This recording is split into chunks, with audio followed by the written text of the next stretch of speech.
1 महीना लगातार पैसे कमाने के बाद अब वक्त आ गया है अपना बैग पैक करके कहीं घूमने जाने का। पर एक दिक्कत है कि जाऊं कहाँ। तो चलिए गूगल से पूछते हैं। गूगल मुझे नेक्स्ट डेस्टिनेशन बता। गूगल गूगल गूगल बताइए। गूगल गूगल गूगल गूगल गूगलू बता। लगभग आधा घंटा सुंदर पिचाई से बातें करने के बाद भी कोई समाधान नहीं मिला। पर गूगल ने मुझे बहुत सारी ऐसी जगहों के नाम बताए जहां मैं कभी नहीं गई थी। तो फिर मेरे दिमाग में एक आइडिया आया। मैंने 5 ऐसी जगहों के नाम लिखे जो गूगल ने मुझे रेकमेंड किए और जहां मैं खुद भी जाना चाहती हूँ, और उन सारे नामों की पर्चियां बना के इस बाउल में डाल दी ताकि मैं इन प्लेसेस में से एक प्लेस रैंडमली पिक कर सकूं। और मजे की बात तो ये है कि इस बाउल में जितने भी प्लेसेस हैं सबके नाम मुझे पता है, फिर भी मैं बहुत नर्वस हूँ। तो मैं कहाँ जा रही हूँ ये जानने के लिए आपसे कल मुलाकात होगी। कल जिस जगह का नाम निकला था वो था पालमपुर। खुशी देख रहे हो लड़की की? तो किसी बूढ़े अंकल की तरह मैं रात के 8 बजे की बस के लिए सुबह 7 बजे से पैकिंग करना शुरू कर देती हूँ। तभी मुझे याद आता है कि मेरा माउस भी खराब है, मुझे उसे ठीक कराने भी देकर आना है। तो मैं निकल पड़ती हूँ एशिया की सबसे बड़ी IT मार्केट नेहरू प्लेस की तरफ। तो जैसे कि मैं भुक्खड़ हूँ, माउस गया भाड़ में, पहले मैं खा लेती हूँ और खाने के बाद मैं माउस ठीक होने दे देती हूँ। पर मैं घर से इतनी जल्दी निकली हूँ कि ना तो मैं बस स्टैंड जा सकती हूँ ना घर। तो मैं यहाँ बैठ के लोगों को जज करती हूँ और फिर मैं दिल्ली मेट्रो की भीड़ को चीरते हुए पहुँच जाती हूँ बस स्टैंड। मैं खड़ी अपने बस का इंतजार कर ही रही होती हूँ कि वो आ गई मेरी बस। मेरी जर्नी तो शुरू हो गई और देखते हैं ये 10 रुपए मुझे कहाँ तक लेके जाता है। मिलते हैं कल। तो इस लंबे सफर की शुरुआत करी मैंने सोते सोते, और थोड़ी ही देर बाद डिनर ब्रेक हो गया और हमारी बस रुक गई यहाँ पर।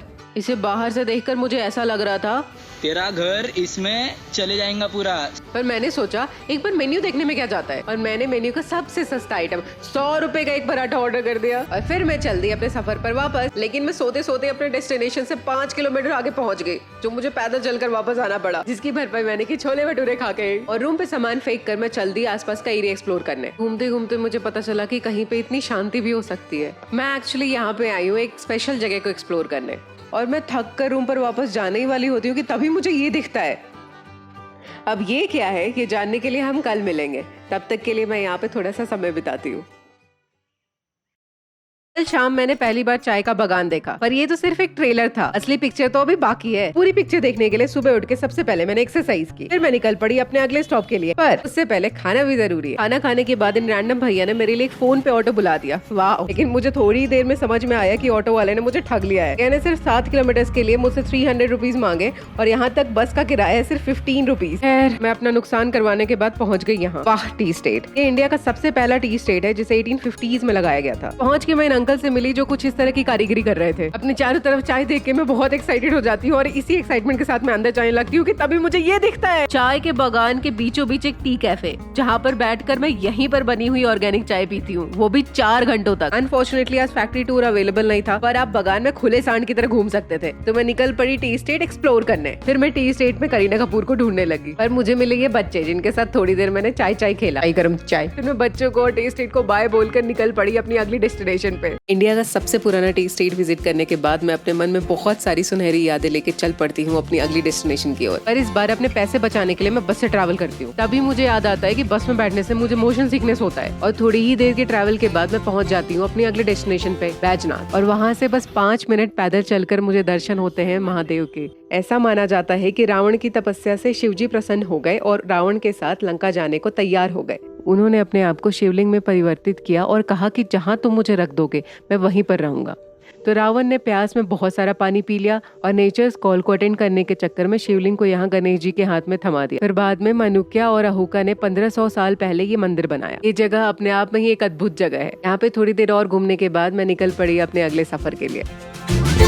तो बैजनाथ से निकलकर मैं पहुंच जाती हूँ बीड़, जहाँ से सुबह का नजारा कुछ ऐसा होता है। यहाँ पर आकर मुझे पता चला कि बीड़ और बिलिंग 2 अलग अलग जगह है, और बिलिंग को पैराग्लाइडिंग कैपिटल ऑफ इंडिया भी कहते हैं। पर मेरा पैराग्लाइडिंग करने का कुछ खास मन नहीं होता, तो मैं बीड़ में ही रुककर एक्सप्लोर करती हूँ, जिसमें मुझे एक क्यूट सा टी शॉप दिखता है, जहाँ पर मुझे एक लोकल भैया से पता चलता है कि यहाँ पर एक हिडन अनएक्सप्लोर्ड विलेज है जिसका नाम है राजगुंदा। और ये सुनकर मेरा तुरंत मन बन जाता है राजगुंदा एक्सप्लोर करने का। पर वहाँ पहुँचने के लिए ट्रैक करना पड़ेगा, जिसमें पूरा दिन लग जाएगा, तो आज जाना मुश्किल होगा। ये सोचकर मैं बाकी का पूरा दिन काम करने में बिता देती हूँ। ऐसे पैराग्लाइडर्स में मुझे काम करने नहीं दे रहे थे, बार बार देखना पड़ रहा था। और अगली सुबह मैं तैयार हो जाती हूँ राजगुंदा जाने के लिए। अब मुझे पता चलता है कि राजगुंदा जाने के 2 तरीके हैं, बीड़ से बिलिंग कैब और फिर 14 किलोमीटर का ट्रैक, या फिर बीड़ से बड़ा गाँव बस और फिर 4 किलोमीटर की ट्रैक। तो ऑब्वियसली मैं जय श्री राम बोल के बस में चढ़ जाती हूँ और निकल पड़ती हूँ अपने अगले अनप्रेडिक्टेबल एडवेंचर के लिए। मैं बीड़ से बस पकड़ के निकल जाती हूँ बड़ा गाँव के लिए, जहाँ से मुझे 4 किलोमीटर ट्रैक करके जाना है राजगुंदा। बस में ट्रैवल करने के भी बहुत फायदे हैं। एक तो आपके पैसे बचते हैं और दूसरा ऐसे और ऐसे नजारे देखने को मिलते हैं। मेरी बस 3 घंटे चलने के बाद लंच ब्रेक के लिए एक जगह रुक जाती है और जैसे ही मैं उस जगह को देखती हूँ एकदम स्पीचलेस रह जाती हूँ। इस जगह का नाम है बरोट और ये उल रिवर के साइड में बसा हुआ गांव है। उल रिवर थमसर ग्लेशियर से बनकर निकलती है और जाके ब्यास रिवर में मिल जाती है। इस नदी के पानी को देखकर मैं ठहर सी जाती हूँ। ऐसा मन करता है कि एक रात उल रिवर के साथ बिताऊं। लेकिन ऐसे ही छोटे छोटे एडवेंचर्स तो एक बड़ा एडवेंचर बनाते हैं। यही सोच लिए मैं अपनी बस में बैठकर निकल पड़ती हूँ आखिरी स्टॉप की ओर। बस थोड़ी ही दूर आगे चलती है कि सूरज ढलता देख मुझे ये चिंता होती है कि कहीं पहुंचने में अंधेरा ना हो जाए, क्योंकि मुझे आगे ट्रैक करके भी जाना है। खैर मैं 5:30 बजे बड़ा गाँव पहुंच जाती हूँ। यहाँ पे सारा जिला सैड त्योहार मना रहा होता है, जिसकी वजह से वहाँ रहने की जगह मिलने में काफी मुश्किल होती है। लेकिन अंधेरा होने से पहले मुझे रहने का बंदोबस्त भी करना है, तो मैं तैयार हो जाती हूँ ट्रैकिंग करने के लिए। मैं अभी राजगुंदा ट्रैक पे जा रही हूँ, तो उस तक पहुंचने के लिए एक 3-4 किलोमीटर का ट्रैक है। अभी शाम के हो रहे 5:45। होपफुली शाम नहीं हो जाए, मतलब रात नहीं हो जाए। टेम्परेचर गिर रहा है अभी। मैं स्वेटर लाई नहीं हूँ या तो कुछ भी वुलन क्लोथ्स लाई नहीं हूँ, पता नहीं क्या होगा, रहने की जगह मिल जाए। मैं थोड़ी ही दूर आगे चलती हूँ कि मुझे पत्ता गोभी की खेती दिखती है जो चारों तरफ फैली होती है, और तभी एक आंटी अपनी गाय लेके इवनिंग वॉक पे निकल रही होती है, जिसे देखकर मुझे बहुत अच्छा लगता है। रहने के लिए जगह ढूंढते ढूंढते अंधेरा हो जाता है। फोन की भी बैटरी बहुत कम हो जाती है। मुझे बीच में 2 कैंपिंग साइट मिलते हैं। पहले में फूड अवेलेबल नहीं होता, दूसरे मेरा बजट से बहुत ज्यादा बाहर होता है। पहले कैंप वाले केयरटेकर भैया तो मेरी हालत देख के इतना परेशान हो जाते हैं कि अपनी बाइक लेकर आ जाते हैं और मेरी बात तीसरे कैंप में कराते हैं। लेकिन वहां जाने के लिए भी मुझे अंधेरे में 2 किलोमीटर और ट्रेक करना पड़ता है। पर अच्छी बात ये थी कि तीसरे कैंप वाले भैया मुझे आधे रास्ते तक पैदल लेने आ जाते हैं और फाइनली मुझे रात गुजारने की जगह मिल जाती है। इस छोटी सी वीडियो में मैं आपको वो सब नहीं बता पाऊंगी जो मैंने इन 3 घंटों में एक्सपीरियंस किया है, लेकिन रात में डिनर करते वक्त मैं भगवान को बहुत थैंक यू बोल रही होती। 3 घंटे ट्रैक करने के बाद जब मैं कैंप साइट पर पहुंची तो मैंने पहली बार मड हाउस लाइव देखा और भैया ने मुझे बताया कि यहाँ से मिल्की वे गैलेक्सी भी दिखती है, जो मेरा फोन रिकॉर्ड नहीं कर पाया। अंधेरा इतना था कि कोई भी व्यू नहीं दिख रहा था, लेकिन जब मैं सुबह उठी तो मेरी आंखों के सामने कुछ ऐसा नजारा था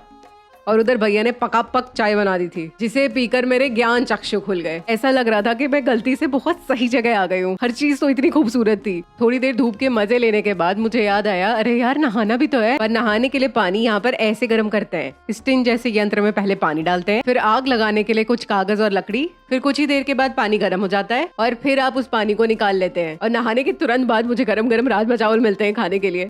मुझे खाना खाते देख ये डॉगी यहाँ आ जाता है। मैं उसे खाना खिलाने की कोशिश करती हूँ, पर उसे तो बस ये बिस्कुट पसंद आते हैं। तभी भैया मुझे बताते हैं कि यहाँ से 3 किलोमीटर दूर एक पेड़ है जो कि बिल्कुल हाथी जैसा दिखता है। तो फिर क्या था, मैं भैया की छतरी उधार लेके निकल पड़ती हूँ एक और एडवेंचर के लिए। तो आज मैं एक ऐसा पेड़ देखने जा रही हूँ जो बिल्कुल हाथी जैसा दिखता है। मैं थोड़ी ही दूर आगे चलती हूँ कि मुझे दिखता है ये चढ़ता हुआ घोड़ा, ये खूंखार रास्ता और ये सुंदर सा झरना। मैं थोड़ी ही दूर और चलती हूँ कि मुझे ऐसा पेड़ दिखता है, जैसे मैं हाथी पेड़ समझकर दुखी हो जाती हूँ और सुसाइड करने के लिए इस कोने पर आती हूँ जहाँ से मुझे पूरी वैली दिखती है। मैं थक कर यहाँ से वापस जाने ही वाली होती हूँ कि तभी मेरी नजर इस पेड़ पे पड़ती है, जो कि सच में हाथी पेड़ जैसा दिखता है। इस पेड़ को देख के मुझे काफी सेटिस्फेक्शन मिलती है, पर इस बार अंधेरा होने से पहले ही मैं कैंप साइट पे वापस आ जाती हूँ और मेरे साथ ये डॉगीज वापस आते हैं, जिनके बारे में भैया बताते हैं कि ये सिर्फ टूरिस्ट के साथ ही आते हैं और लोकल्स को देख के मुंह फेर लेते हैं। और थोड़ी ही देर बाद भैया मेरे लिए टेंट लगाते हैं, जिसमें मैं भैया की पूरी मदद करती हूँ। वहाँ पर बस खड़े रहकर मैं यहाँ बैठकर हर चीज को अपनी आंखों में बसाने की कोशिश करती हूँ, क्योंकि मुझे कल यहाँ से जाना है और फिर शायद यहाँ वापस आने का मौका मिले ना मिले। यही सोच लिए मैं रात में खाना खाकर जल्दी से सो जाती हूँ, क्योंकि मुझे कल फिर से 6 किलोमीटर ट्रैक करके वापस भी जाना है। आज दिन आ गया है राजगुंदा से निकलकर कहीं और जाने का। भैया ने सुबह उठते ही मुझे ये पहाड़ दिखाए जिन पर रात भर स्नोफॉल हुई है, जो कि काफी अमेजिंग था। मैं जल्दी जल्दी तैयार होने की कोशिश करती हूँ कि बारिश आ जाती है, इसकी वजह से निकलने में थोड़ा लेट हो जाता है। निकलने से पहले भैया मुझे एक मार्कर थमाकर अपना नाम यहाँ लिखने को बोलते हैं, एक याद के तौर पे, और फिर मैं भैया को बाय बोलकर निकल पड़ती हूँ अपनी अगली डेस्टिनेशन पे। तभी मुझे याद आता है कि मुझे 10:30 की बस पकड़नी है और अभी वक्त हुआ है 9:45। मैंने जो ट्रेक रात में 3 घंटे में किया था, आज मुझे वो ट्रेक 45 मिनट्स में पूरा करना होगा। और मजे की बात ये है कि रात भर बारिश होने के कारण पूरा रास्ता भी कीचड़ से भरा है। मैं जल्दी जल्दी चलने की कोशिश करती हूँ और भैया के बताए हुए शॉर्टकट्स भी लेती हूँ। अभी मेरे मन में ये आता है कि मुझे कोई ढोलक बना के यहाँ से लुटका दे और मैं बस स्टेशन पर जाकर रुक जाऊँ। इतना जल्दी चलने के बावजूद मैं बस स्टेशन पर पहुँचने में आधा घंटा लेट हो जाती हूँ। यहाँ पहुँचकर मुझे पता चलता है कि बस एक्चुअली आती 10:30 बजे है और यहाँ से निकलती है 11 बजे। भैया बस लेकर निकलने ही वाले होते हैं कि मैं बस लास्ट सेकंड में पहुंच जाती हूँ। मैं बस में बैठ तो गई, लेकिन मैं जा कहाँ रही हूँ ये जानने के लिए कल मिलते हैं। 3 घंटे का रास्ता 1 घंटे में पूरा करके मैं इस बस में बैठ जाती हूँ। निकल पड़ती हूँ राजगुंदा से घटासनी के लिए। यहाँ से मैं अगली बस में बैठकर मंडी जाऊंगी और मंडी से शाम को 6 बजे सांगला के लिए बस पकड़ूंगी, जो मुझे कल सुबह 5 बजे सांगला उतारेगी अगर मैं टाइम से पहुंच गई तो। मंडी से सिर्फ एक ही बस चलती है सांगला के लिए, लेकिन मैं जैसे ही बस में बैठती हूँ मेरा मन बदल जाता है।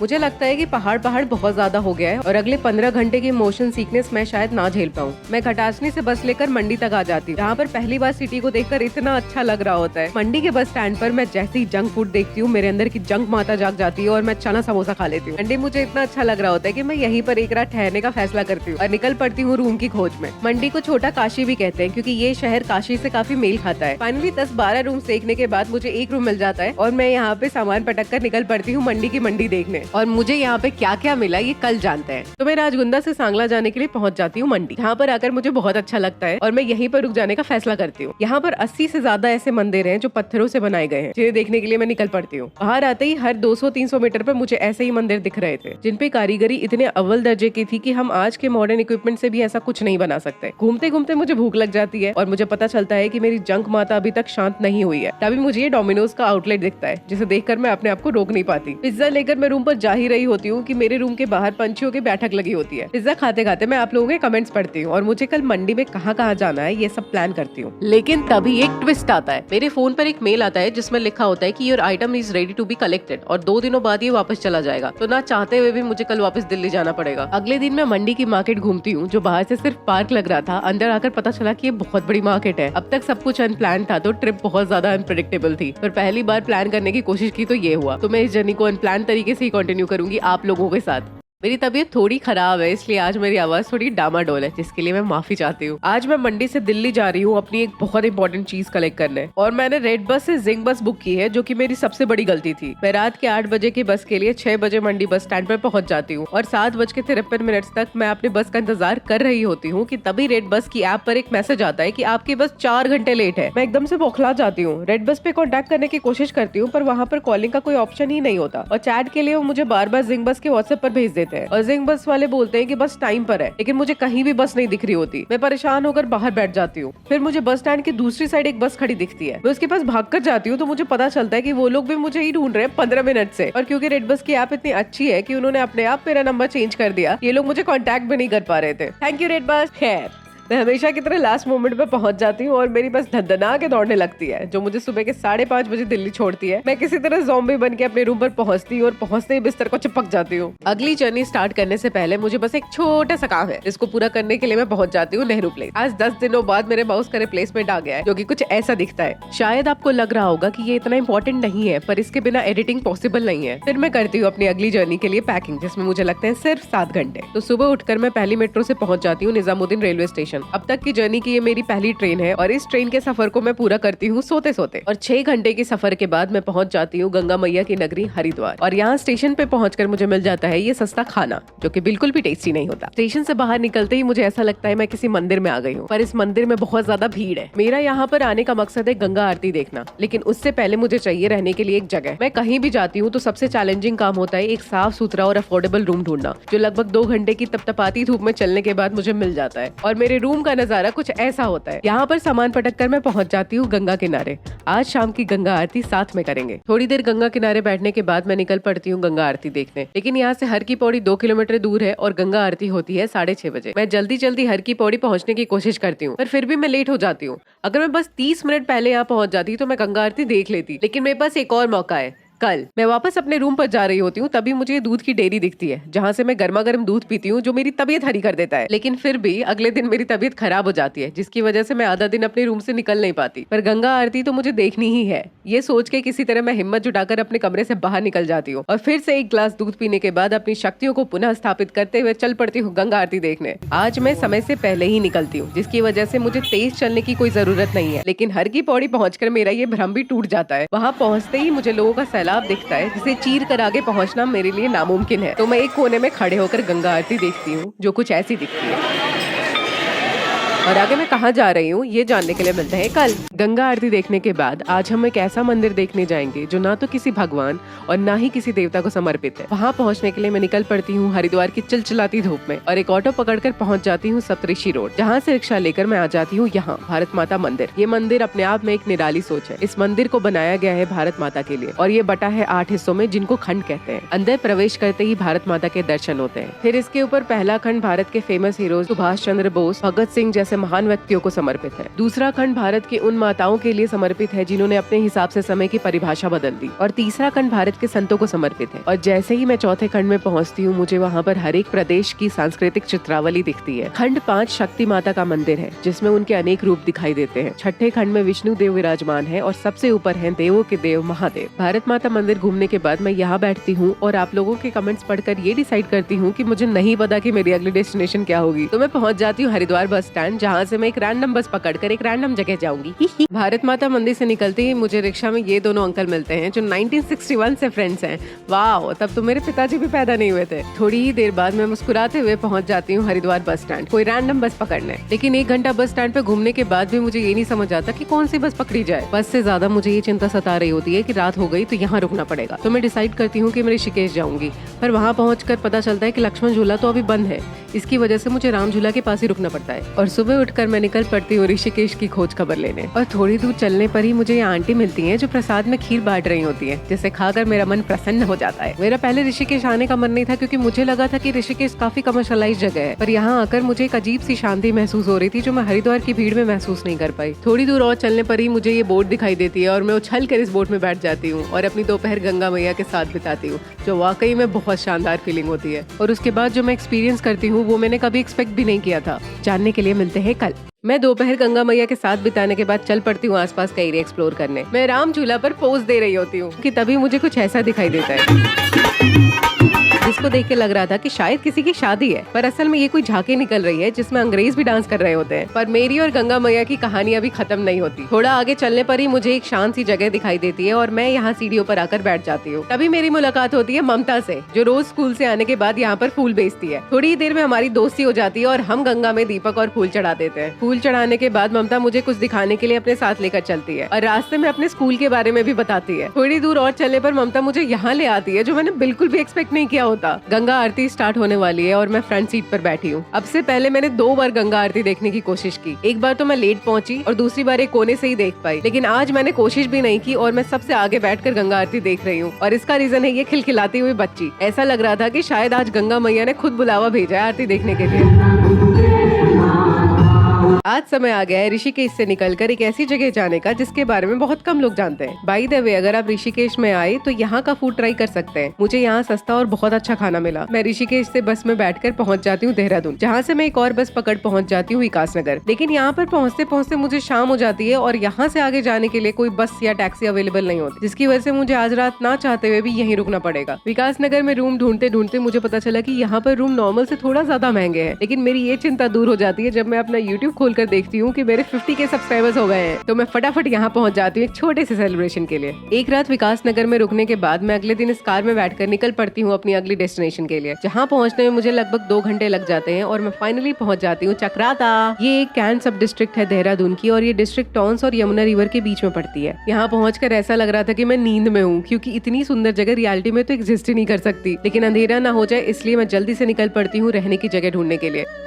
विकासनगर से कैब लेकर मैं पहुंच जाती हूँ चक्राता, जहाँ पहुंचते ही इस जगह की खूबसूरती देखकर मेरा मन चकराता है। यहाँ पहुंचते ही मैं ठहरने की जगह ढूंढने लगती हूँ और साथ ही साथ एक्सप्लोर भी करने लगती हूँ। मैं जिधर भी देख रही थी उधर से ही मेरी आंखें हट नहीं पा रही थी। हाँ, ये जगह मेरे घर से बहुत दूर है, लेकिन मुझे यहाँ बहुत अपनापन महसूस हो रहा था। ऐसा लग रहा था कि शायद मैंने यहाँ अपना बचपन बिताया है। 2 घंटे रूम ढूंढने के बाद भी मुझे कोई ठहरने की जगह नहीं मिलती। मैं थक कर बैठने ही वाली होती हूँ कि तभी मुझे ऐसा कमरा मिलता है। कमरे में एंटर करते ही जब मैं व्यू देखती हूँ तो ऐसा लगता है कि यही है बस जो भी है।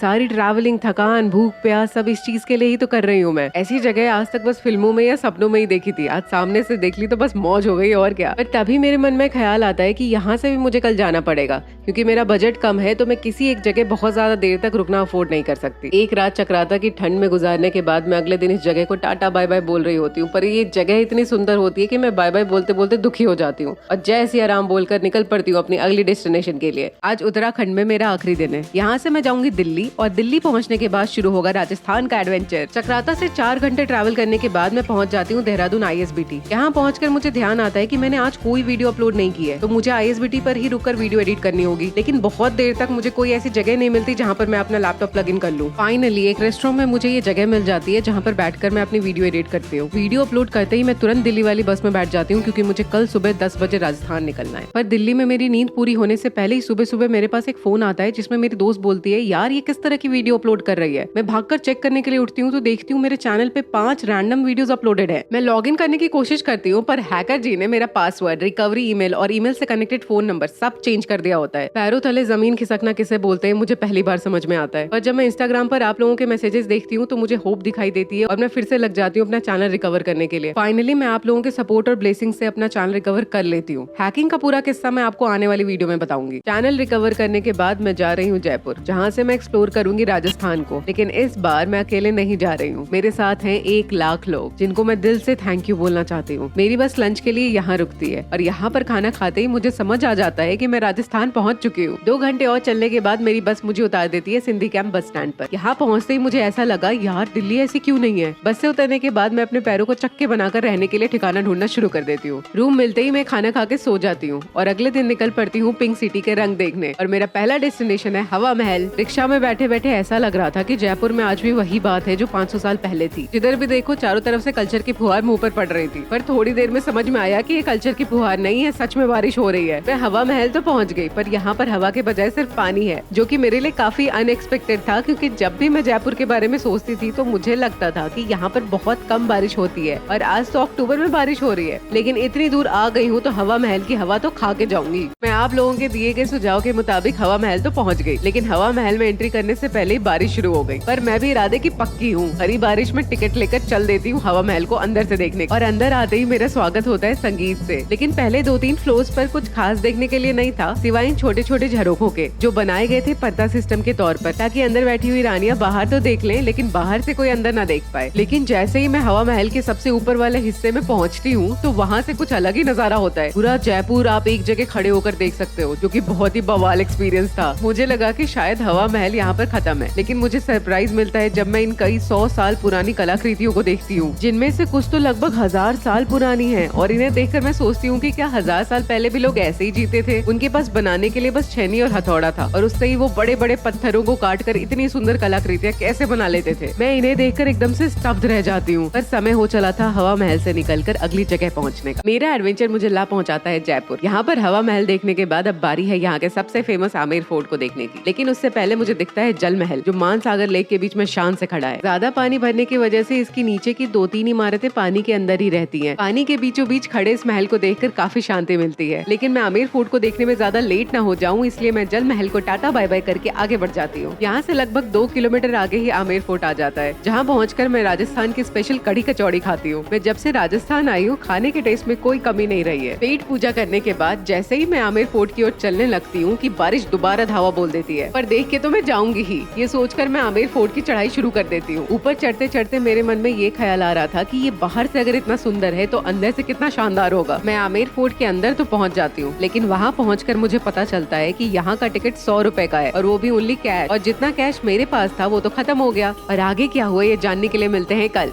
आमेर फोर्ट में पहुंचते ही पता चलता है कि यहाँ पर टिकट सिर्फ कैश में ही ले सकते हैं और कैश मेरे पास नहीं होता। वो तो भला हो इन भैया का कि इन्होंने मुझसे UPI पेमेंट लेके कैश मुझे दे दिया। खैर अब समय है आमेर फोर्ट की कहानी सुनने का। आमेर फोर्ट एक आलीशान किला है जिसे 1592 में राजा मान सिंह ने बनाया था और बाद में इसे राजा जय सिंह ने एक्सपैंड और रेनोवेट किया था। राजा मान सिंह जी की 12 बीवियां थी, जिनके लिए उन्होंने 12 बेडरूम बनवाए थे और हर एक बेडरूम का रास्ता जा मिलता था मान सिंह के बेडरूम में। लेकिन वहाँ से वापस ऊपर जाने का कोई रास्ता नहीं था। राजा जय सिंह जी की एक बीवी थी तो उन्होंने बस एक ही बेडरूम बनवाया जो लगभग पुरानी रानियों के 3 बेडरूम जितना बड़ा था। ये फोर्ट 6 मेन हिस्सों में बटा हुआ है और हर एक हिस्से की अपनी अलग अलग एंट्री और एग्जिट है। इसके अलावा इस फोर्ट में शीश महल है जिसे मैं शब्दों में बयान नहीं कर पाऊंगी कि वो कितना सुंदर है। उसके लिए आपको यहाँ आना ही पड़ेगा। इस फोर्ट में एक छोटा मगर बहुत खास शीला देवी का मंदिर भी है जो महाराजा मान सिंह ने बनवाया था जब वो जेसौर के राजा से जीत कर आए थे। किले की कहानियां समझते समझते समय कैसे पंख लगाकर उड़ जाता है पता ही नहीं चलता। ये मेरा जयपुर का लास्ट स्टॉप था। अगली जर्नी स्टार्ट करेंगे कल। आज मेरा जयपुर में आखिरी दिन है। यहाँ से चलकर अगली डेस्टिनेशन है अजमेर, लेकिन उससे पहले एक काम बचा है, वो है ये मावा कचौड़ी खाना, जिसे खाने के बाद मैं अपना ये अच्छा सा होटल छोड़ के निकल जाती हूँ अजमेर के लिए बस पकड़ने। बाय द वे वे जयपुर में मेट्रो भी है। जय जय। होटल से थोड़ी दूर चलने के बाद मैं पहुंच जाती हूँ सिंधी कैंप बस स्टैंड और यहाँ से बस लेकर मैं आ जाती हूँ अजमेर। लेकिन अजमेर बस स्टैंड पर एक ऑटो वाला 500 मीटर तक मेरे पीछे आता है और लगातार प्लीड करके बोलता है कि मैं आपको रूम दिखा दूंगा, नहीं तो आपको वापस छोड़ दूंगा। मैं बुजुर्ग आदमी सोचकर उसके ऑटो में बैठ जाती हूँ तो वो मुझे बीच में ही छोड़कर पैसे मांगने लगता है। इसकी वजह से वहाँ बहुत भीड़ हो जाती है और अगर आप आए तो इस होटल में ना रुकें। खैर, मुझे जाना है यहाँ से 15 किलोमीटर दूर पुष्कर, जहाँ जाते जाते मैं अपनी बस से पूरा अजमेर देख पाती हूँ, जो कि दूर से बहुत खूबसूरत लगता है और लगभग आधे ही घंटे में पहुँच जाती हूँ पुष्कर। माना जाता है कि पुष्कर में ही ब्रह्मा जी ने बैठकर पूरी सृष्टि का निर्माण किया था। मैं ब्रह्मा जी के इकलौते मंदिर को ढूंढते ढूंढते पहुँच जाती हूँ पुष्कर की मार्केट में। पुष्कर फॉरेनर्स के लिए बहुत ज्यादा पॉपुलर जगह है। मुझे लोकल से पता चला कि वो लोग यहाँ पर महीनों बिता देते हैं और यहाँ से सामान खरीदकर अपने देशों में एक्सपोर्ट करते हैं। पुष्कर में सादा खाना ढूंढना बहुत मुश्किल है क्योंकि ज्यादातर रेस्टोरेंट्स के प्राइसेस और मेन्यू फॉरेनर्स के लिए बनाए हुए थे। फाइनली मुझे एक डिसेंट सा रेस्टोरेंट मिल जाता है और यहाँ पर खाना खाते ही मैं निकल पड़ती हूँ दुनिया के एकमात्र ब्रह्मा मंदिर को देखने। मंदिर के अंदर पहुँचते ही मुझे पता चल जाता है कि ये मंदिर सदियों पुराना है और इसकी झलकियाँ आपको मंदिर के आर्किटेक्चर में दिख जाती हैं। लेकिन पुष्कर की कहानी यहीं खत्म नहीं होती। कहानी शुरू होती है यहाँ से। यह है पुष्कर लेक, जो मंदिर से बस 200 मीटर की दूरी पर है। इस लेक को यहाँ की गंगा माना जाता है। लोग दूर दूर से अपने पाप धोने या मन्नत मांगने इसी झील के पास आते हैं। पुष्कर लेक के 52 घाट हैं और इसी झील के चारों ओर पुष्कर बसा हुआ है। यहाँ के पंडित बताते हैं कि ब्रह्मा जी ने जब वज्रनाश नामक दानव का वध किया था तो उसी वक्त ब्रह्मा जी के हाथ से 3 जगह पर कमल के फूल गिरे थे और यहाँ पर 3 झील बन गई थी। तब से इस प्लेस का नाम पुष्कर पड़ गया था। उसके बाद दुनिया की भलाई के लिए ब्रह्मा जी ने यहीं पर यज्ञ करने का फैसला किया, जिसके बाद इस जगह को ब्रह्मा जी का धाम माना जाने लगा। लेकिन ब्रह्मा जी का एक ही मंदिर क्यों है, ये पूरी कहानी जानने के लिए आपको खुद पुष्कर आना पड़ेगा, क्योंकि अभी समय हो चुका है पुष्कर के रेगिस्तान देखने का।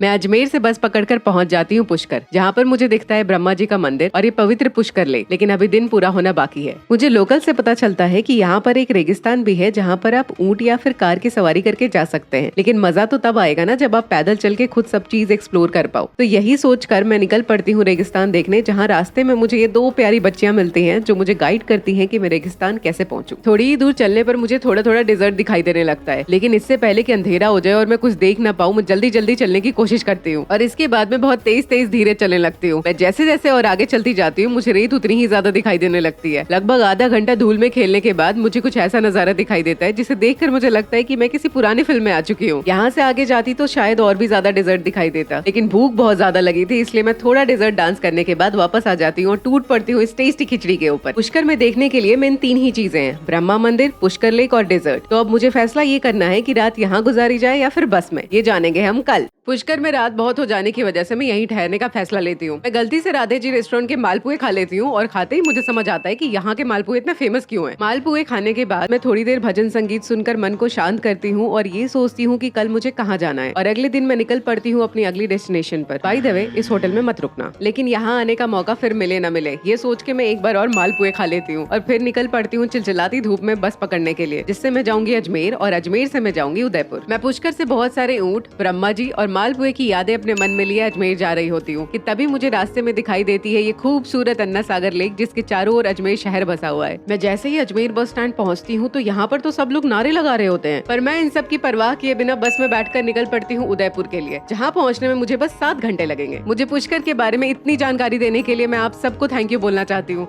And special shout out to Yashika. मैं एक बहुत बड़ा हार्ट देना चाहती हूँ अपने मेंबर्स को भी। अगर आप भी चाहे तो ज्वाइन के बटन पे क्लिक करके मेरी जर्नी को सपोर्ट कर सकते हैं। मैं आज जा रही हूँ अजमेर से बस पकड़कर उदयपुर और रास्ते में ही मुझे ये समझ आ जाता है कि क्यों बस से ट्रैवल करना सबसे बेस्ट ऑप्शन है। किसी भी जगह की खूबसूरती आप तभी एक्सप्लोर कर सकते हैं जब आप वहाँ के लोकल्स की तरह ट्रैवल करने की कोशिश करते हैं। राजस्थान में आकर मुझे अब तक ये समझ आया है कि इस जगह को जैसे फिल्मों में या टेलीविजन पे दिखाते हैं वैसा नहीं है। राजस्थान कल्चरली बहुत ज्यादा रिच है, हर जगह पानी की कमी नहीं है और पूरा स्टेट रेगिस्तान नहीं है। अजमेर से उदयपुर बस से लगभग 7 घंटे का सफर है, लेकिन मेरी बस खाने के लिए कहीं भी नहीं रुकती, तो मुझे केले ही खाकर गुजारा करना पड़ता है, जो यहाँ पर दर्जन के हिसाब से नहीं किलो के हिसाब से मिलते हैं। तो फाइनली मैं पहुंच जाती हूँ सिटी ऑफ लेक्स उदयपुर। लेकिन हमेशा की तरह यहाँ से शुरू होता है असली स्ट्रगल, जो है रहने के लिए जगह ढूंढना। मेरा बजट होता है 800 रुपए, लेकिन यहाँ पर कोई भी अपना रूम 800 रुपए में देने के लिए तैयार नहीं होता। मैं लगभग 10 होटल्स में घूमती हूँ, लेकिन तब भी मुझे कोई डिसेंट रूम नहीं मिलता। या तो रूम्स ओवर प्राइस्ड होते हैं या फिर बहुत ज्यादा गंदे होते हैं। पर वो कहते हैं ना, जहाँ चाह वहाँ राह। फाइनली घंटों तक घूमने के बाद मुझे एक होटल मिल जाता है जो मेरे बजट में होता है और ये रूम काफी साफ और सुंदर होता है। उदयपुर में घूमने के लिए कौन कौन सी जगह है ये जानेंगे कल। आज मेरा उदयपुर में पहला दिन है और आप लोगों के सुझाव और गूगल बाबा जी के सजेशंस की वजह से मैं देखने जा रही हूँ उदयपुर का फेमस सिटी पैलेस, जो कि मेरे रूम से बस 2 किलोमीटर ही दूर होता है, तो मैं पैदल जाने का फैसला करती हूँ। मैं सिटी पैलेस पहुंचने ही वाली होती हूँ कि मुझे रास्ते में ये खाने को मिलता है जिसका मैं नाम भूल चुकी हूँ। प्लीज कमेंट बॉक्स में मुझे बताइए। मैं जैसे ही सिटी पैलेस के अंदर घुसती हूँ तो पता चलता है कि सिटी पैलेस बंद हो चुका है और इसकी टिकट 350 रुपए की है, और अगर आपको बोटिंग करनी है तो 500 रुपए एक्स्ट्रा। इतना प्राइस सुनकर मेरा मन विचलित हो जाता है और मैं वहाँ से कट लेती हूँ, क्योंकि बजट ट्रैवल में महंगी जगह नहीं हो सकती। तो मैं अपनी अगली डेस्टिनेशन की ओर चल पड़ती हूँ, जो यहाँ से 2 किलोमीटर दूर एक ऐसी जगह है जहाँ से पूरा उदयपुर दिखता है, लेकिन अंधेरा ना हो जाए इसलिए मैं यहाँ से एक ऑटो कर लेती हूँ। ऑटो में जाते जाते मुझे झील दिखाई देती है जिसका नाम है दूध तलई। माना जाता है कि यहाँ पर राजा महाराजा के दूध के बर्तन धोए जाते थे। थोड़ी ही देर में ऑटो वाले भैया मुझे पहुँचा देते हैं करनी माता मंदिर के पास, लेकिन मंदिर तक पहुँचने के लिए रोपवे से जाना पड़ता है जिसका राउंड टिकट 107 रुपए का होता है। मैं टिकट लेकर रोपवे के पास पहुँच जाती हूँ, जहाँ पर ऑलरेडी 30 से 40 लोग अपनी बारी का इंतजार कर रहे होते हैं। तो मैं सनसेट देख पाऊंगी कि नहीं, ये जानते हैं कल। मैं उदयपुर सिटी पैलेस स्किप करके पहुँच जाती हूँ करनी माता मंदिर। इस 400 साल पुराने मंदिर में पहुँचने के लिए मैं रोपवे से जाने का फैसला करती हूँ, पर बोर्डिंग पॉइंट पे पहुँचते ही मुझे पता चलता है कि 30 से 40 लोग मुझसे पहले ही लाइन में खड़े हैं, जिसकी वजह से मुझे आधा घंटा वहीं बैठना पड़ा। लेकिन सनसेट होने से पहले ही मेरा नंबर आ जाता है और मैं केबिन में बैठकर 5 ही मिनट में मंदिर के परिसर में पहुंच जाती हूँ। जहाँ पहुँचते ही जब मैं अपनी नजर चारों ओर दौड़ाती हूँ तो कुछ ऐसा नजारा दिखाई देता है, लेकिन मुझे तो उदयपुर का 360 डिग्री व्यू देखना है, जिसके लिए मुझे बस 10 कदम ही ऊपर चलना पड़ता है, जिसे देखकर मुझे समझ आता है कि उदयपुर को लोग इतना खूबसूरत क्यों बोलते हैं। यहाँ खड़े होकर मैं पूरा उदयपुर देख पाती हूँ, और अगर दिन में यहाँ आया जाए तो आप उदयपुर की झीलों के अलग अलग रंग भी देख सकते हो। यहाँ पर कुछ देर ठहरने के बाद मैं चल देती हूँ करनी माता के दर्शन करने, तो इस खूबसूरत मंदिर में विराजमान है। माना जाता है कि करनी माता से आप जो भी मांगो तो वो आपकी विश जरूर पूरी करती हैं। मंदिर में अंदर आते ही मुझे इसकी भव्यता का एहसास होता है, लेकिन अंधेरा काफी हो गया था, इसलिए मैं उदयपुर को अपनी आंखों में कैद करके चल देती हूँ अपनी रूम की ओर, क्योंकि ये तो बस शुरुआत है, अभी तो पूरी पिक्चर बाकी है। उदयपुर में आज मेरा दूसरा दिन है। मैं सुबह सुबह इस 800 रुपए वाले रूम को बाय बोलकर निकल पड़ती हूँ उदयपुर को एक्सप्लोर करने। इसमें सबसे पहले मैं एक ऑटो पकड़कर पहुंचती हूँ बागोड़ की हवेली, जहाँ पहुंचते ही मेरी मुलाकात होती है इस क्यूट डॉगो से, जिससे ऑब्वियसली मेरी फ्रेंडशिप हो जाती है। जिसके बाद मैं टिकट लेके आ जाती हूँ हवेली के अंदर। ये हवेली पिचोला लेके गंगोर घाट पर बनी हुई है। इस आलिशान हवेली में 100 से अधिक कमरे हैं और इसे बनाया था मेवाड़ के प्रधानमंत्री अमरचंद बाड़वा ने आज से लगभग 250 साल पहले, जब उदयपुर मेवाड़ का एक हिस्सा हुआ करता था, और उसके बाद ये रॉयल फैमिली की जागीर बन के रह गया 1947 तक। देश की आजादी के बाद राजस्थान गवर्नमेंट ने इसे अपने कब्जे में लेकर गवर्नमेंट एम्प्लॉइज के लिए बना दिया, और उसके बाद इस आलिशान हवेली के साथ 40 साल तक इतना बुरा सुलूक हुआ कि राजस्थान गवर्नमेंट को तंग आकर इसे खाली करना पड़ा, और इस ऐतिहासिक हवेली को 1986 में सौंप दिया वेस्ट कल्चर जोन को, जिन्होंने इसको रेनोवेट किया, जिसमें यहाँ के राजाओं महाराजों के वंशधरों ने मदद की और अपनी विरासती बंदूकें, आभूषण, वस्त्र, तरह तरह की वस्तुएं भेंट की, जिससे ये हवेली अपनी पुरानी छवि में लौट आए। ये हवेली ऐसे ही ऐतिहासिक अवशेषों से लबालब भरी है, जिन्हें हम देखेंगे कल। मैं आज एक ऐसी हवेली में हूँ जहाँ आज भी राजा और रानी जिंदा है, और इस हवेली में दुनिया की सबसे बड़ी पगड़ी भी रखी है। इस जगह का नाम है बागोड़ की हवेली। ये बाहर से बस एक छोटा सा घर लगता है, पर अंदर आते आते समझ आता है कि ये कितना विशालकाय है, जिसमें घूमते घूमते मुझे ऐसा लग रहा था कि यार मैं अपनी नानी के घर तो नहीं आ गई हूँ। अभी मुझे दिखती है ये रानी की चौपट, जिसमें रानी की सभा लगती थी, और यहाँ पर रानी के कपड़े, साज सजावट के सामान, पानदान, बिजनी, रानी का हुक्का, ऐसी ऐसी बहुत सारी चीजें आज भी प्रिजर्व करके रखी हैं, और इसी कमरे के बगल में स्नान घर भी है। मैं थोड़ा आगे चलती ही हूँ कि मुझे दिखाई देता है ये मनोरंजन कक्ष। इसमें सदियों पुराने खेल और मनोरंजन के सामान रखे हैं, जिन्हें देखकर मुझे बिल्कुल भी नहीं समझ आ रहा था कि ये क्या है, पर मैं सरप्राइज तो तब हो जाती हूँ जब मुझे ये बेडरूम मिलता है, जिसमें सिल्वर प्लेटेड बेड भी होता है। वाह, क्या जिंदगी थी रॉयल फैमिली की। मैं हवेली को एक्सप्लोर कर ही रही होती हूँ कि तभी मुझे दिखाई देता है पगड़ी संग्रहालय, जहाँ पर 50 से भी ज्यादा तरह तरह की पगड़ियाँ रखी हैं, और दुनिया की सबसे बड़ी पगड़ी भी यहीं पर रखी है। लेकिन मैं सबसे ज्यादा इम्प्रेस हो जाती हूँ जब मुझे ये अस्त्र शस्त्र कक्ष मिलता है, जिसे देखेंगे कल।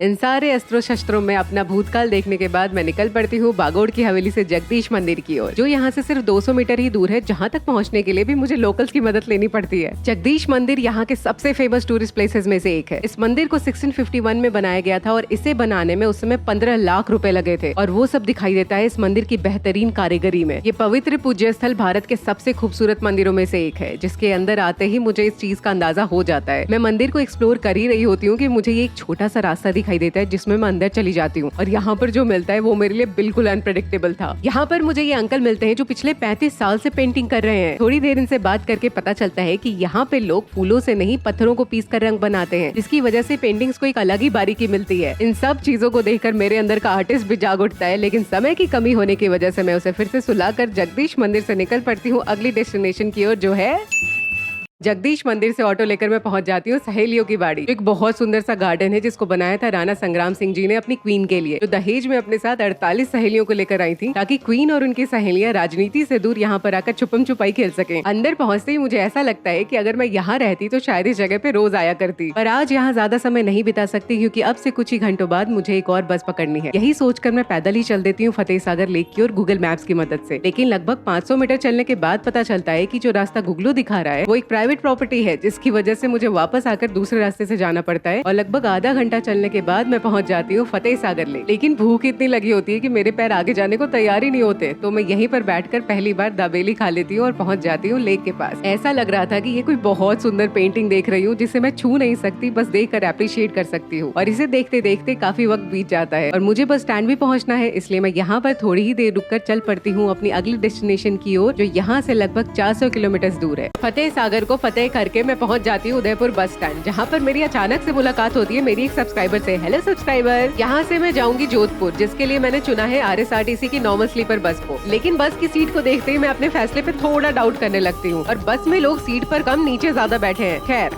मैं रात के 2 बजे पहुँच जाती हूँ जोधपुर, लेकिन यहाँ रूम ढूंढने से पहले मुझे 3-4 घंटे वेट करना पड़ता है। और वेट करने के बाद भी जब मैं ऑटो के सहारे रूम ढूंढने निकलती हूँ तो पता चलता है कि यहाँ पर रूम्स खाली ही नहीं है। मैं कम से कम 20 से 25 होटल्स में पता करती हूँ, पर फिर भी मुझे कोई रूम नहीं मिलता, क्योंकि आज पूरे जोधपुर में कोई एग्जाम है, जिसकी वजह से सारे होटल्स प्री बुक्ड हैं। और जोधपुर एक्सप्लोर करने के लिए मेरे पास बस आज का ही दिन होता है, क्योंकि दीपावली पर मुझे घर भी पहुंचना होता है। तो मैं जोधपुर से दिल्ली के लिए ट्रेन बुक करके राजस्थान की ट्रिप को यहीं खत्म कर देती हूँ। राजस्थान में मैं फिर कब आऊंगी, ये सोचते सोचते मैं अपनी ट्रेन की खिड़की से सब कुछ देखती रहती हूँ। मेरा सफर यहाँ पर खत्म नहीं हुआ है, क्योंकि बस 3 ही दिन बाद शुरुआत होगी मेरे अब तक के सबसे बड़े एडवेंचर की। टाडा!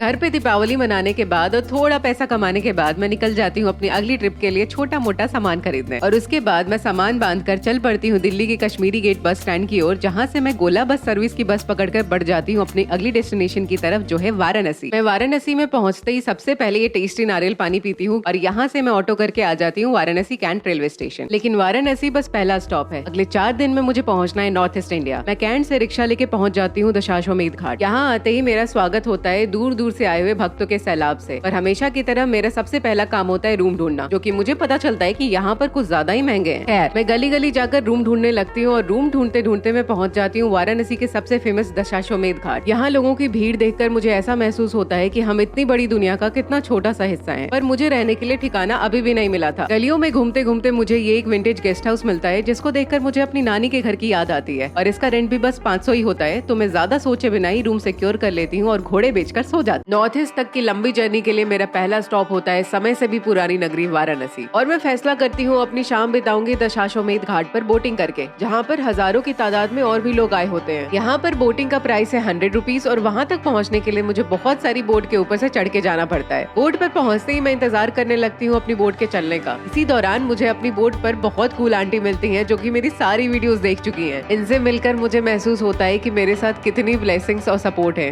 जिसकी वजह से मुझे मुश्किल सफर भी आसान लगता है। बोटिंग का सफर लगभग आधे घंटे का होता है, जिसमें बनारस के बहुत सारे घाट जैसे कि हरिश्चंद्र घाट, मणिकर्णिका घाट देखने के बाद समय हो जाता है बनारस की गंगा आरती देखने का। लेकिन भक्तों का सैलाब इतना ज्यादा होता है कि मुझे यहाँ पर खड़े होने की जगह मिलना भी मुश्किल हो जाता है। पर थोड़ी ही देर में पता नहीं कैसे मैं पहुँच जाती हूँ फ्रंट सीट पर, जहाँ पर बैठकर मैं गंगा माँ की आरती का आनंद लेती हूँ,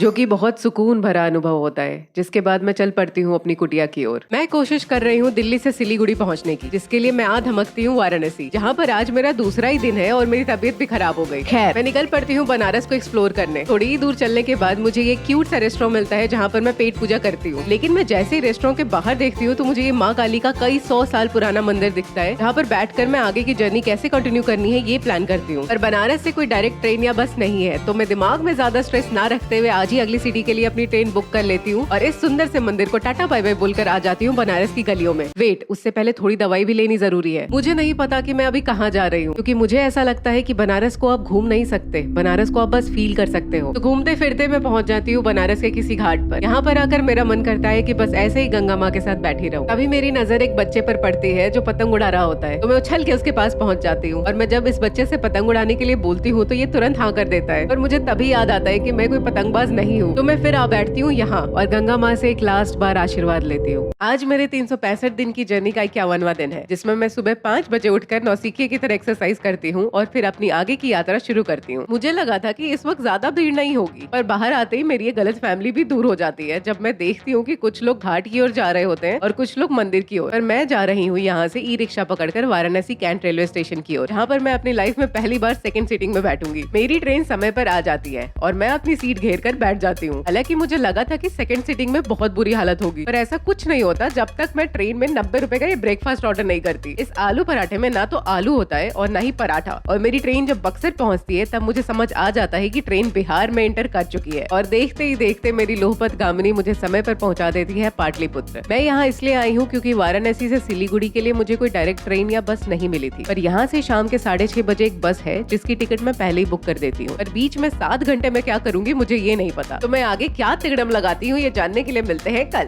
सिलीगुड़ी में आज मेरा दूसरा दिन है। मैं सुबह उठकर एक्सरसाइज करती हूँ और फुल एक्साइटमेंट के साथ निकल पड़ती हूँ दार्जिलिंग पहुँचने के लिए। लेकिन मुझे ये बिल्कुल भी नहीं पता था कि आज मेरा अब तक का सबसे बुरा एक्सपीरियंस होने वाला है। तो मैं ब्रेकफास्ट में कॉफी और ओवरईट करने के बाद पहुंच जाती हूँ तेंजिंग नॉर्गे बस स्टैंड, जहाँ पर मेरे सामने से दार्जिलिंग 2.5 घंटे में पहुंचने वाली बस सीट फुल होने के बाद चली जाती है और मैं इंतजार करती हूँ अगली बस का। बस स्टैंड पर मुझे हर एक कैब वाला के पूछता है कि आप दार्जिलिंग जाएंगी मैडम, सिर्फ 100 रुपए में आपको छोड़ देंगे। पर मुझे बाद में पता चलता है कि ये एक तरह का स्कैम चल रहा है जिसमें ये लोग 100 रुपए में दार्जिलिंग तो पहुंचा देते हैं, लेकिन वहाँ पहुंचकर आपको इनके बताए हुए होटल लेने पड़ेंगे और मैं मना करती हूँ तो मेरा पीछा ही नहीं छोड़ते। इसकी वजह से मुझे बहुत अजीब लग रहा होता है, लेकिन मैं इनकी बातों में ना आकर इंतजार करती हूँ 1:30 बजे वाली बस का। पर ये बस मुझे 2.5 घंटे में नहीं पूरे 5 घंटे में पहुंचाएगी। सिलीगुड़ी से दार्जिलिंग आते आते मुझे बहुत सारी सुंदर सुंदर जगह दिखाई देती है। बहुत देर से वॉशरूम ना जाने की वजह से मुझे स्टमक एक शुरू हो जाता है और 3 घंटे स्टमक एक झेलने के बाद भी ये बस ऐसी जगह रुकती है जहाँ कोई वॉशरूम नहीं होता। सिलीगुड़ी से दार्जिलिंग जाते जाते बहुत देर तक वॉशरूम ना यूज करने की वजह से मुझे हो जाता है स्टमक एक, और 3 घंटे के हसीन दर्द के बाद जहाँ मेरी बस रुकती है वहाँ कोई वॉशरूम का नामो निशान नहीं होता, और जो होता है उसमें पानी का कोई अता पता नहीं होता। तो मैं किसी तरह संघर्ष करके पहुंच जाती हूँ दार्जिलिंग, जहाँ पर 2 घंटे घूमने के बाद एक रूम मिल जाता है। अगले दिन सुबह उठते ही मैं निकल पड़ती हूँ दार्जिलिंग एक्सप्लोर करने। आज मेरा मन करता है मैं आराम से धीरे धीरे सब कुछ एक्सप्लोर करूँ, जिसके लिए मैं सबसे सस्ती सवारी ढूंढती हूँ, मेरे पैर। दार्जिलिंग एक ऐसी जगह है जिसके बारे में मैंने बचपन से सुना है और यहाँ पहुँचते पहुँचते मेरा फंड काफी कम हो गया था, इसलिए मैं अपना लक आजमाने के लिए ये लॉटरी टिकट खरीद लेती हूँ, जिसका परिणाम आएगा शाम को 8 बजे। ये दार्जिलिंग का मॉल रोड है जो पूरा दिन चकाचौंध से भरा रहता है, पर मुझे भूख बहुत तेज लग रही होती है तो मैं पहुँच जाती हूँ इस क्यूट से रेस्टोरेंट में, जहाँ पर ब्रेकफास्ट करके मैं आगे निकलती हूँ कि मुझे ये नेटिव डोनट शॉप मिल जाती है, जिन्हें खाकर मेरा मन करता है कि मैं देखूं कि दार्जिलिंग में लोग रहते कैसे हैं। चलते चलते मुझे समझ आता है कि सूरज की गर्मी भी कभी कभी कितनी अच्छी लग सकती है, लेकिन मुझे नहीं पता था कि मुझे इससे कई गुना ज्यादा अच्छा लगेगा जब मैं मिलूंगी एक अनएक्सपेक्टेड। तो दार्जिलिंग की कोजी कोजी गलियों में मैं इनका कुदरती प्यार देखते हुए बढ़ती हूँ आगे, जहाँ इतने सुंदर घर और रहने के तरीके को देखकर मेरी स्माइल कान तक आ जाती है और तभी होती है मेरे नाक में खुजू। ओके, सॉरी फॉर इंटरप्शन, पर ये जरूरी था। मैं अपनी मंजिल का ना पता होते हुए भी इन गलियों में घूमती रहती हूँ, पर मुझे बहुत अच्छा लग रहा होता है, क्योंकि जरूरी नहीं है कि आप किसी जगह की फेमस प्लेसेस को ही देखो। सबसे ज्यादा खूबसूरती इन छोटी छोटी गलियों में ही मिलती है, और इन्हीं गलियों में मेरी मुलाकात होती है कृतिका से जब ये अपने घर की खिड़की के पास रील बना रही होती है। पर ज्यादा अंधेरा ना हो जाए इसलिए मैं गुनगुनाते हुए अपने रूम की ओर बढ़ती हूँ, और रास्ते में ये लोकल मार्केट पड़ता है जहाँ पे ज्यादातर शॉप्स की ओनर लेडीज ही होती हैं, जिन्हें देखकर मुझे पता नहीं क्यों बहुत अच्छा लगता है। पर मुझे पूरी मार्केट में कुछ भी खरीदने लायक नहीं मिलता, इसलिए मैं आ जाती हूँ अपने रूम पर। लेकिन मेरा घुमक्कड़ मन अभी भी शांत नहीं हुआ होता, तो मैं अपने होटल की छत पे चली जाती हूँ और मेरे शाम की एंडिंग कुछ ऐसी होती है, और मेरे अगले दिन की शुरुआत भी यहीं से होती है जब मैं डिसाइड करती हूँ 4 किलोमीटर की एक छोटी सी ट्रैक करके जापानीज टेम्पल जाने का। बाय द वे, जो मैंने लॉटरी टिकट्स खरीदे थे उनका रिजल्ट भी रात को ही आ जाता है, जिसमें मुझे मिलते हैं 0 रुपीज। आज सुबह उठते ही मेरा इंजन स्टार्ट हो जाता है जो रुकेगा दार्जिलिंग के फेमस जापानीज टेम्पल पे, और होटल से निकलते ही कुछ दूर चलते ही मेरी मुलाकात होती है इन भाई साहब से। नमस्ते भाई साहब, नमस्ते।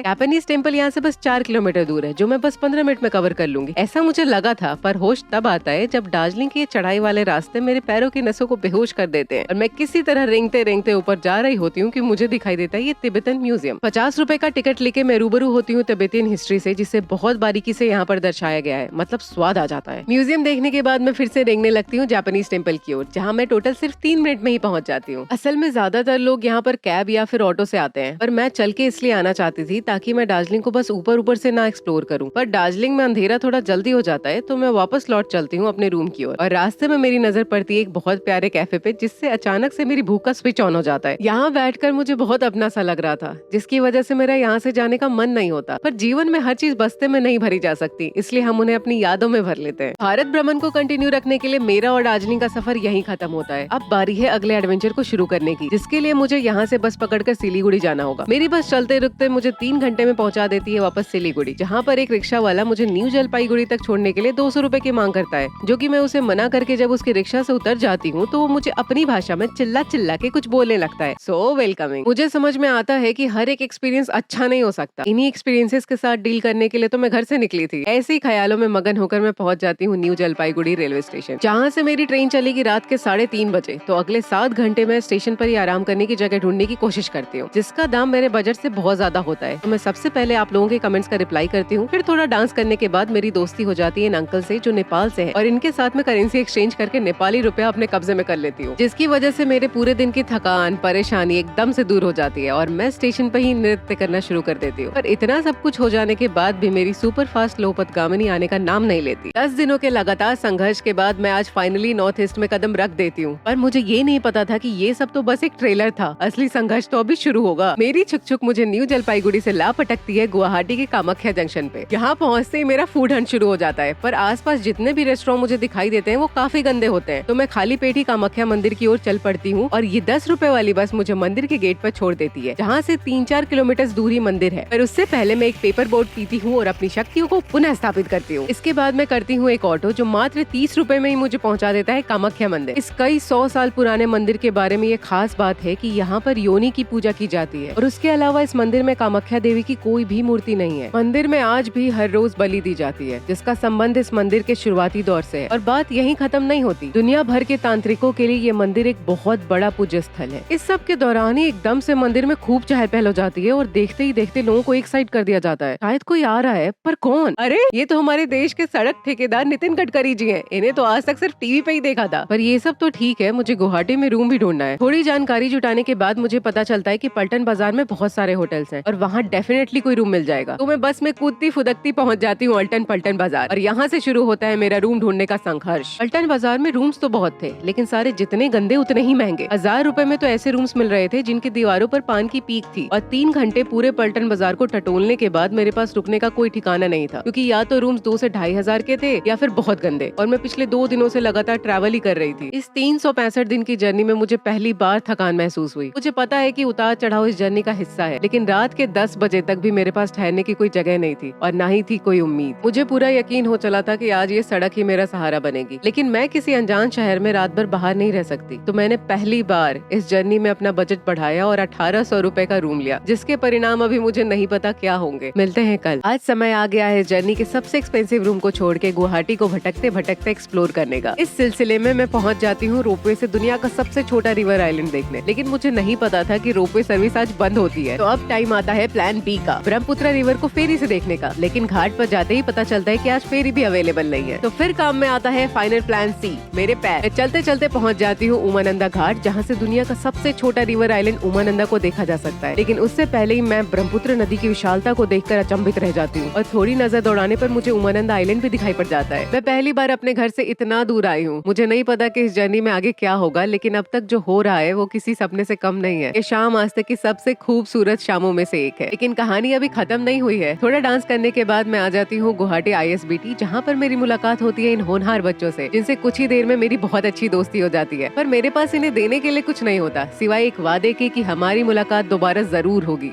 आज से अगले 7 दिनों के लिए मैं रहूंगी दुनिया के सबसे बड़े रिवर आइलैंड पर, जिसके लिए मैं पहुंच जाती हूँ गुवाहाटी से जोरहाट और जोरहाट से निमाती घाट। लेकिन मैं सूरत से पहले घाट पर पहुंच जाती हूँ, तो मुझे पहली फेरी का इंतजार करना पड़ता है, और पूरे 7:30 पर मैं मात्र 15 रुपए की फेरी लेकर पहुंच जाती हूँ माजुली। माजुली में जीवन बहुत धीरे धीरे चलता है। लोगों के पास खुशी ज्यादा है और चिंता कम, और मेरी रूम की चिंता भी थोड़ी ही देर में दूर हो जाती है जब मुझे एक बैम्बू हाउस मिल जाता है। मैं आँख खोलती हूँ तो शाम हो चुकी होती है। तभी मैं बैम्बू हाउस में बहुत ही केयरफुली अपने रूम की चाबी गिरा देती हूँ, जो थोड़ी देर ढूंढने पर मुझे मिल जाती है और मैं हंसते खिलखिलाते हुए निकल पड़ती हूँ खाने की तलाश में। माजुली में एक अलग ही तरह का पीस था, जिधर भी देखो खूबसूरती आंखों में उमड़ कर आ रही थी। यहाँ पर पहला दिन कब गुजर जाता है पता ही नहीं चलता। अगले दिन उठते ही मैं अपने बस्ते में बिल्कुल साफ कपड़ों को भर के और अपने दरवाजे के साथ बहुत देर तक जद्दोजहद करने के बाद निकल जाती हूँ धोबी की तलाश में। रास्ते में मेरी मुलाकात होती है एक छोटी गैया से, जो मुझे बिल्कुल भी भाव नहीं देती, फिर एक बकरी से, वो भी मुझे भाव नहीं देती। कहीं ऐसा ना हो कि मेरे कपड़े देखकर धोबी भी भाव न दे। मैं माजुली आ तो गई, लेकिन मुझे ये नहीं पता था कि यहाँ पर महंगाई इतनी ज्यादा होगी। मैं आज निकलती हूँ अपने कपड़ों की गंदगी का इलाज ढूंढ, और बाजार में पहुँचते ही मुझे ज्ञात होता है कि यहाँ पर एक कपड़ा धोने का 40 रुपया लगता है। तो मैं पतली गली से निकल लेती हूँ। बाय द वे, माजुली क्योंकि एक रिवर के बीच में स्थित है, तो यहाँ पर सर्दियों में बहुत सारे माइग्रेटरी बर्ड्स आते हैं और मुझे यहाँ पर खाने के लिए सिर्फ चावल ही मिलता है। तो 2 दिन चावल खाने और आराम करने के बाद आज समय आ जाता है माजुली का पालना फेस्टिवल देखने का। लेकिन उससे पहले मैं इस क्यूट कैट को चावल भोग कराती हूँ, जिसके बाद मैं निकल पड़ती हूँ गौरमूर से ओनेती सतरा। ये आइलैंड एक सैड स्टोरी की तरह है। अकॉर्डिंग टू रिसर्चर्स, इस एरिया को पहले रत्नापुर कहा जाता था और 17th सेंचुरी में बहुत सारे अर्थक्वेक्स आए, जिनके डिस्टर्बेंस से यहाँ पर 18th सेंचुरी में बाढ़ आई। उसमें डिपोजिशन हुआ, जिसकी वजह से छोटा सा आइलैंड माजुली आइलैंड बना। और जब ये आइलैंड बना था तो ये लगभग 1200 स्क्वायर किलोमीटर से ज्यादा था, लेकिन आज ये सिमट कर सिर्फ 352 स्क्वायर किलोमीटर रह गया है। इसी दौरान मैं पहुंच जाती हूँ ओनेती सतरा, जहाँ पर पालना फेस्टिवल के लिए जमकर मेला लगा है। तो मैं भी जलेबी का आनंद उठाते हुए ओनेती सतरा की तरफ बढ़ती हूँ। मैं गौरमूर से आ जाती हूँ ओनेती सतरा, जहाँ पर दुनिया का सबसे बड़ा तुलसी जी का तना है। पर मुझे ये नहीं पता था कि पूरे माजुली में पालना फेस्टिवल चल रहा है। ओनेती सतरा में अंदर आते ही माहौल एकदम अलग सा हो जाता है। चारों तरफ दीपक जलाकर लोग अपनी मनोकामना मांगते हैं और ओनेती सतरा के सारे पंडित लगातार भगवान का नाम जपते हैं और ये सिलसिला 5 दिनों तक लगातार चलता रहता है। सतरा के पंडित जी के अनुवाद अनुसार इस मंदिर में भगवान श्री कृष्ण जी चांदी के मंदिर में अलग अलग रूप में विराजमान है, जिनको पूरी से लाया गया था। और इससे भी आश्चर्य वाली बात तो ये है कि यहाँ पर इतना बड़ा तुलसी जी का तना रखा है, जो शायद पहली बार देखने में विश्वसनीय ना हो। समय की कमी होने की वजह से मैं निकल पड़ती हूँ ओनेती सतरा से सामग्री सतरा, जिसे मुख सतरा भी कहते हैं, जो कि फेमस है तरह तरह के मास्क बनाने के लिए। माजुली में ऐसे ही 22 सतरा है, जिनके अलग अलग महत्व है। ये मंदिर भी है और सांस्कृतिक संस्थान भी, और ये माजुली के अलग अलग कोनों में बसे हुए हैं। ऐसे ही सामग्री सतरा मास्क मेकिंग ट्रेडिशन के लिए वर्ल्ड वाइड फेमस है, जहाँ से अगर आप चाहें तो बहुत ही सुंदर सुंदर मास्क खरीद भी सकते हैं। पर मैं अंधेरा होने से पहले एक सतरा और देखना चाहती हूँ। माजुली की इस बेहतरीन शाम में मैं हौले हौले चलती हूँ दक्षिण पथ सतरा की ओर, जो कि गुगलू को भी नहीं पता था कि कहाँ है। और मैं माजुली वासियों की मदद से पहुँच जाती हूँ अपनी डेस्टिनेशन पे। यहाँ पर श्री श्री शंकर देव जी द्वारा दिए गए नृत्य का खजाना है, जैसे बोरगीत, मटिया खारा, जुमोरा इत्यादि। मैं दक्षिण पथ सतरा को एक्सप्लोर करते करते पहुँच जाती हूँ मुख्य कक्ष में, जहाँ पर कुछ ऐसा माहौल था जिसे देखकर मैं मंत्रमुग्ध हो जाती हूँ। पर रात बहुत हो जाने के कारण मुझे जल्द ही वापस लौटना पड़ता है और अगले दिन सुबह उठते ही मैं ब्रेकफास्ट में फिर से खाती हूँ ये बहुत टेस्टी खाना। इसके बाद मैं चल पड़ती हूँ अपने बैम्बू हाउस की ओर, जहाँ रास्ते में मेरी मुलाकात होती है प्रियंका और इन नवजात शिशुओं से, जिन्हें प्रियंका मेरी गोदी में उठाकर रख देती है। Thank you Priyanka, I love you. जब से मैं माजुली आई हूँ, सारे क्यूट जानवर सिर्फ भाव ही खा रहे थे। उन सब का बदला मैं इन बकरियों को प्यार करके लेती हूँ और फिर मैं आ जाती हूँ अपने बैम्बू हाउस की ओर, जहाँ आकर मुझे पता चलता है कि आज सुबह से पावर कट है, जो शायद पूरा दिन रहेगी। पर कल मैं यहाँ से चली जाऊंगी, इसलिए मैं निकल पड़ती हूँ माजुली का मिसिंग विलेज देखने। Missing is a tribe of people in Majuli, जो यहाँ पर सबसे ज्यादा मेजोरिटी में है, जिनसे हमारी मुलाकात होगी कल। माजुली में आज मेरा आखिरी दिन है और यहाँ से जाने से पहले मैं एक बार मिसिंग कम्युनिटी के लोगों से मिलना चाहती हूँ। थोड़ी दूर चलते ही मेरी भेंट होती है इनसे, जो आज भी ट्रेडिशनल तरीके से गासिंग बुन रही थी, क्योंकि मिसिंग लेडीज आज भी अपने कपड़े खुद ही बुनकर पहनती हैं। और बाकी की शाम भी मैं ऐसे ही आसपास का एरिया घूमने में बिता देती हूँ। और यहाँ पर इन बेहतरीन खिलाड़ियों को खेलते देख मुझे बहुत प्राउड फील होता है। इसके बाद मैं चावल खाकर आ जाती हूँ अपने बैम्बू हाउस में, जहाँ पर मैं यहाँ के ओनर से एक गाना सुनाने की रिक्वेस्ट करती हूँ और मुझे कुछ ऐसा सुनने को मिलता है।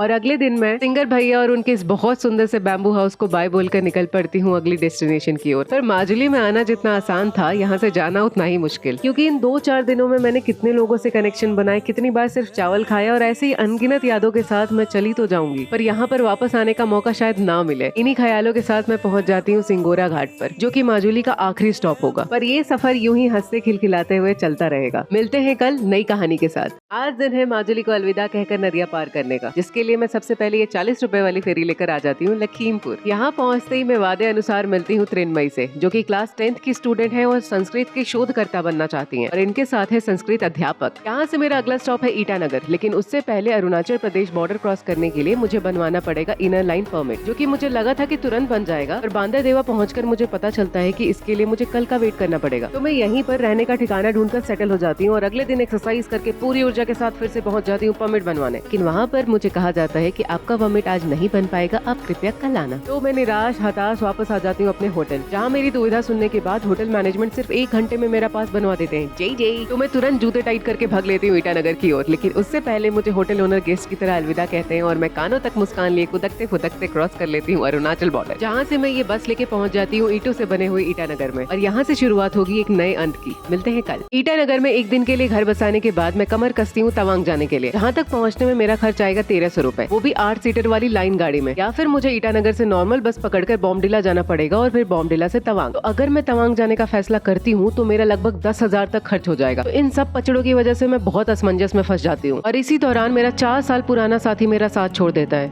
मेरा फोन, जो कि पिछले 1-2 हफ्ते से रुक रुक कर सांस ले रहा था और आज उसने फाइनली दम तोड़ दिया। तो मैं सबसे पहले तो निकल पड़ती हूँ अपने फोन का इलाज कराने, पर थोड़ी ही देर में मुझे समझ आ जाता है कि अगर मैं यहाँ पर अपना फोन ठीक कराती हूँ तो बस पैसा वेस्ट करना होगा। तो अगले 2 घंटे में बैठकर बस ये फैसला लेती हूँ कि ऐसी सिचुएशन में मुझे तवांग जाना चाहिए या नहीं, क्योंकि मेरे पास बस चुटकी भर ही कैश रहता है, बाकी सारी पेमेंट्स मैं ऑनलाइन ही करती हूँ और बिना कनेक्टिविटी के तवांग जाना काफी घातक साबित हो सकता है। तो मैं इतने मुश्किल वक्त में भी नाचते नाचते अरुणाचल को छोड़ वापस आ जाती हूँ बांदरदुआ, जहाँ पर मैं इस सफर की सबसे बड़ी इन्वेस्टमेंट करके अपना 60% बजट सिर्फ एक फोन लेने में लगा देती हूँ। और उसके बाद मैं पहुँच जाती हूँ हारमती रेलवे स्टेशन, जहाँ से मुझे भी नहीं पता मैं कहाँ जाऊंगी। मिलते हैं कल। हारमती से मैं सिर्फ 3 सेकंड्स में पहुँच जाती हूँ गुवाहाटी, जहाँ से मैं आज जा रही हूँ शिलोंग का world famous cherry blossom festival देखने। और वहाँ पहुँचने के लिए मुझे कोई डायरेक्ट बस नहीं मिलती, तो मैं इस 300 रुपए वाले मैजिक में बैठकर निकल पड़ती हूँ शिलोंग की ओर। मैं शिलोंग पहुँचने ही वाली होती हूँ कि मुझे दिखाई देती है ये खूबसूरत उमियम लेक, और उससे भी ज्यादा मन लुभावने होते हैं ये गुलाबी साकुरा के पेड़, जिनके सौंदर्य के लिए ही चेरी ब्लॉसम फेस्टिवल मनाया जाता है। और ये गुलाबी फूल पूरे साल में सिर्फ 1-2 हफ्ते के लिए ही खिलते हैं। इनकी सुंदरता को पास से देखने के लिए मैं एंट्री करती हूँ शिलोंग के वार्ड्स लेक में, जिसका टिकट मात्र 20 रुपए का होता है और जो कि एक गार्डन भी है। ये पूरा गार्डन ऐसे ही साकुरा ट्री से लबालब भरा रहता है, जिन्हें पास से देखकर पता चलता है कि नेचर कितना अद्भुत हो सकता है। और उतना ही अमेजिंग है शिलोंग, जहाँ पर सड़कों पर गंदगी मिलना बहुत मुश्किल होता है। पर मेरी और शिलोंग की ये मुलाकात छोटी ही रह जाती है, क्योंकि मैं पहले चेरापूंजी एक्सप्लोर करना चाहती हूँ। इसके लिए मैं इन टिमटिमाते गुलाबी फूलों को टाटा बाय बाय बोलकर निकल पड़ती हूँ चेरापूंजी के लिए इस 150 रुपए वाली कैब में। तो यहाँ से सिर्फ 55 किलोमीटर दूर है और लगभग 2 घंटे में ही मैं पहुँच जाती हूँ बरसात के बेताज बादशाह चेरापूंजी में। मिलते हैं कल। मैं हूँ आज मेघालय के सोहरा टाउन में, जिसे चेरापूंजी भी कहते हैं। पर अपने रूम से बाहर निकलते ही मुझे कोई परिंदा भी पर मारता हुआ नहीं दिखाई देता। मुझे समझ नहीं आ रहा था कि हो क्या रहा है। सारी दुकानें बंद और चारों तरफ एक सन्नाटा। तो ये जानने के लिए कि चल क्या रहा है, मैं निकल पड़ती हूँ सोहरा की खूबसूरती का तकाजा लेने, पर मुझे दूर दूर तक कोई दिखाई नहीं दे रहा था। रास्ते में मुझे दिखाई देती है तो बस ये कैट और मन मोहित कर देने वाली पहाड़ी। पर उससे भी ज्यादा इम्प्रेसिव बात ये है कि यहाँ पर कहीं भी कूड़ा कचरा नहीं होता। पर मेरे इतना घूमने के बाद भी मुझे ये नहीं पता चलता कि आज सब लोग गए कहाँ, जिसकी वजह से मैं थक कर यहाँ बैठ जाती हूँ और शाम होने का वेट करती हूँ। जैसे जैसे सूरज ढलने लगता है 2-4 लोग भी अपने घरों से बाहर आ जाते हैं, जिनसे पूछताछ करने पर मुझे पता चलता है कि यहाँ के लोग संडे को काम नहीं करते, वो बस अपने घर में बैठकर आराम करते हैं, जो कि मुझे सुनकर बहुत अमेजिंग लगता है। पर सोहरा मुझे इतना सुंदर लग रहा होता है कि मैं अपना पूरा दिन सिर्फ इसकी गलियों में चलते फिरते ही गुजार देती हूँ। इस जर्नी में मुझे सबसे बड़ी सीख यही मिली है कि किसी जगह को घूमने के लिए आपको गाड़ी, मोटर बाइक, इन सब की जरूरत नहीं है, क्योंकि सबसे ज्यादा खूबसूरती वहीं मिलती है जहाँ आप अपने पैरों से पहुँच पाओ। आज दिन है आजाद परिंदे की तरह उड़कर अपने रूम से 6 किलोमीटर ट्रैक करके 7 सिस्टर्स वाटरफॉल पहुँचने का। लेकिन इस परिंदे के पर नहीं पैर हैं, जिन्हें मैं बहुत सारी पॉजिटिव एनर्जी देने के बाद अपनी मंजिल की ओर निकलती हूँ। डेस्टिनेशन पर पहुँचने से पहले जो चीजें मेरी आंखों के सामने आ रही थी वो मैंने कभी सोचा भी नहीं था। मानो जैसे प्रकृति अपनी कलाकृति दिखा रही हो। मैं जैसे जैसे कदम बढ़ाती रहती हूँ वैसे वैसे मेरा प्यार सोहरा के लिए बढ़ता रहता है। मैं जब यहाँ पहुँची थी तो मुझे नहीं पता था कि कहाँ कहाँ जाया जा सकता है, पर क्योंकि यहाँ से कहीं भी जाने के लिए लगभग 1 से 2 हजार रुपए लग ही जाता है, तो मैंने पैदल ही चलना सही समझा। और वाकई मेरी अब तक की इस जर्नी का ये सबसे हाई पॉइंट है, जिसमें आसमान के कई रंग हैं और उसी तरह मेरे मन में कहीं पहुँचने की उमंग है। तो लगभग 40 मिनट चलने के बाद भी मैं अभी आधा रास्ता ही पहुँच पाती हूँ और मुझे ज्ञात होता है कि यहाँ सब लोग फुटबॉल खेलना और देखना बहुत पसंद करते हैं। तो मैं भी रास्ते में उड़ने की कोशिश करने लगती हूँ। जो नहीं हो पाता तो मैं डांस करके ही अपना मन बहलाती हूँ, पर ये डॉगीज मुझसे बिल्कुल भी इम्प्रेस नहीं होते। जिसके बाद थोड़ी ही दूर आगे चलने पर मुझे वाटरफॉल दिखाई देने लगता है, जिसको हम एक्सप्लोर करेंगे कल। तो सोहरा से 2 घंटे की ट्रैक करने के बाद मैं फाइनली पहुंच जाती हूँ 7 सिस्टर्स वाटरफॉल, जो कि मैंने सोचा था कि मुझे सामने से दिखाई देगा, लेकिन गुगलू का कुछ और ही प्लान था, क्योंकि मैं चलते चलते झाड़ियों को चीर कर पहुंच जाती हूँ वाटरफॉल के ऊपर। माना जाता है कि 7 सिस्टर्स वाटरफॉल जब मानसून सीजन में अपने उफान पर होता है तो पानी के साथ अलग अलग धार बनकर खासे हिल से गिरती है और नॉर्थ ईस्ट के 7 सिस्टर्स स्टेट को रिप्रेजेंट करती है। ये वाटरफॉल 315 मीटर की हाइट पे है और मानसून के टाइम पर इसके रंग ही अलग होते हैं। तो मैं धीरे धीरे आगे बढ़ती हूँ इस झरने का किनारा ढूंढने और थोड़ी ही दूर पत्थरों के ऊपर उछलते हुए मुझे किनारा दिखाई देता है, जहाँ पहुंचकर मुझे डर और एक्साइटमेंट दोनों एक साथ महसूस होते हैं, क्योंकि मुझे लग रहा था कि पीछे से बहुत सारा पानी आएगा और मुझे बहाकर अपने साथ ले जाएगा। पर ये जगह इतनी सुंदर होती है कि मैं यहाँ ठहर कर सूर्यास्त होने का इंतजार करती हूँ और खूब सारी फोटोज और वीडियोस कैप्चर करने के बाद मैं जैसे ही वापस निकलने की कोशिश करती हूँ कि बस पानी में गिरने से बाल बाल बचती हूँ। खैर, मैं इस वाटरफॉल को टाटा बाय बाय बोलने से पहले इसकी खूबसूरती को एक आखिरी बार अपनी आंखों में समेटती हूँ और थोड़ी तलवारबाजी करने के बाद निकल पड़ती हूँ अपनी अगली डेस्टिनेशन की ओर। आज मैं जा रही हूँ एशिया के क्लीनेस्ट विलेज मोलिनोंग में, जहाँ जाने के लिए मैं पहले पहुँच जाती हूँ शिलोंग। लेकिन मेरा इंटरनेट पिछले 2 दिनों से काम नहीं कर रहा होता। मुझे लगा था कि शायद ऐसे ही कोई दिक्कत हो रही हो, लेकिन तभी मुझे न्यूज़पेपर में खबर मिलती है कि मेघालय और असम बॉर्डर पर तनाव है। जैसे जैसे मैं मोलिनोंग के लिए गाड़ी देखने जाती हूँ, मुझे बीच में प्रोटेस्टर्स दिखाई देते हैं आर्मी के साथ। एक पॉइंट तो ऐसा आ जाता है कि ये प्रोटेस्टर्स लोगों के पीछे दौड़ने लग जाते हैं और मैं भी डर के एक साइड में आ जाती हूँ। मैं जिससे भी बात करती हूँ सब लोग यही बोलते हैं कि हो पाए तो आप अभी मेघालय से निकल जाओ। तो मेरे सारे प्लान्स पर पानी फेर कर मैं एक टैक्सी करती हूँ गुवाहाटी के लिए, जिसका प्राइस 450 होता है और वो मुझे गुवाहाटी जोराबाट बॉर्डर पे ही छोड़ देता है, जहाँ से मुझे ऑटो और बस करके पल्टन बाजार पहुँचना पड़ता है। अगले 2 दिन मैं एक लॉज में रुककर सिर्फ यही प्लान करती हूँ कि आगे क्या किया जाए। लेकिन अगर अभी मैं नॉर्थ ईस्ट में रुकती हूँ तो शायद प्रोटेस्ट बढ़ जाए और क्योंकि असम सेंटर है तो दिक्कत हो सकती है। और ऐसी बहुत सारी अनसर्टेनिटीज की वजह से मैं एक बहुत बड़ा फैसला लेती हूँ नॉर्थ ईस्ट की जर्नी को यहीं खत्म करने का। जिसके बाद तीसरे दिन मैं सुबह 6 बजे उठकर पहुंच जाती हूँ Guwahati railway station new Jalpaiguri के लिए ट्रेन पकड़ने। तो मैं गुवाहाटी से ट्रेन पकड़कर नॉर्थ ईस्ट के सपने देखते देखते पहुंच जाती हूँ न्यू जलपाईगुड़ी एक नए जोश के साथ। जहाँ पहुंचते ही मुझे याद आता है कि भूख बहुत तेज लगी है, तो मैं खाने की खुशबू के साथ उड़ती उड़ती पहुंच जाती हूँ एक ट्रेन से दिखने वाले रेस्टोरेंट में। ये एक ट्रेन के डब्बे में बनाया हुआ रेस्टोरेंट है, जहाँ पर पहुंचते ही मैं ये गिनना शुरू कर देती हूँ कि ये दिन का कितना कमाते होंगे। खैर, मैं खाना खाकर निकल जाती हूँ यहाँ से सिलीगुड़ी के लिए टुक टुक ढूंढने। लेकिन रास्ते में मेरी मुलाकात होती है इन आर्मी मैन से जो निरंतर मेरी वीडियोस देखते हैं, जिनसे मिलने के बाद मैं गर्व से 7वें आसमान पर पहुंच जाती हूँ और 30 रुपए वाले शेयरिंग मैजिक से मैं आ धमकती हूँ सिलीगुड़ी, जहाँ से मेरा प्लान है सिक्किम जाने का। तो मैं सबसे पहले पहुंच जाती हूँ बस स्टैंड, ये पता करने की गैंगटॉक के लिए अभी बस अवेलेबल है या नहीं, जहाँ मुझे पता चलता है कि वहाँ के लिए बस सिर्फ सुबह में चलती है। तो मुझे मजबूरी में ये 400 रुपए वाली शेयरिंग कैब करनी पड़ती है जो मुझे 5 घंटे में पहुंचा देगी गैंगटॉक। लेकिन मेरी कैब में कुछ बांग्लादेशी लोग भी होते हैं, तो उनकी पासपोर्ट चेकिंग के लिए हमारी कैब को सिक्किम बॉर्डर पर ही 1 घंटा रुकना पड़ता है। जिसके बाद मुझे लगा था कि शायद अब कोई रूम मिलना मुश्किल होगा, पर गैंगटॉक पहुंचते ही मैं सबसे पहले जिस होटल में पहुंचती हूँ वही मेरा ठिकाना बन जाता है अगले 2 दिनों के लिए। तो मैं 15 घंटे लगातार ट्रैवल करने के बाद लटकते लटकते पहुंच जाती हूँ गैंगटॉक और जैसे ही आँख खुलती है तो सुबह हो जाती है। इसके बाद मैं खाने की खुशबू का पीछा करते करते आ जाती हूँ देवराली मार्केट, जहाँ पर खाना खाकर मैं पैक हो जाती हूँ और बाकी पूरा दिन होटल में आराम करती हूँ। और अगले दिन उठते ही मैं निकल जाती हूँ नाथुला पास के लिए। लेकिन उससे पहले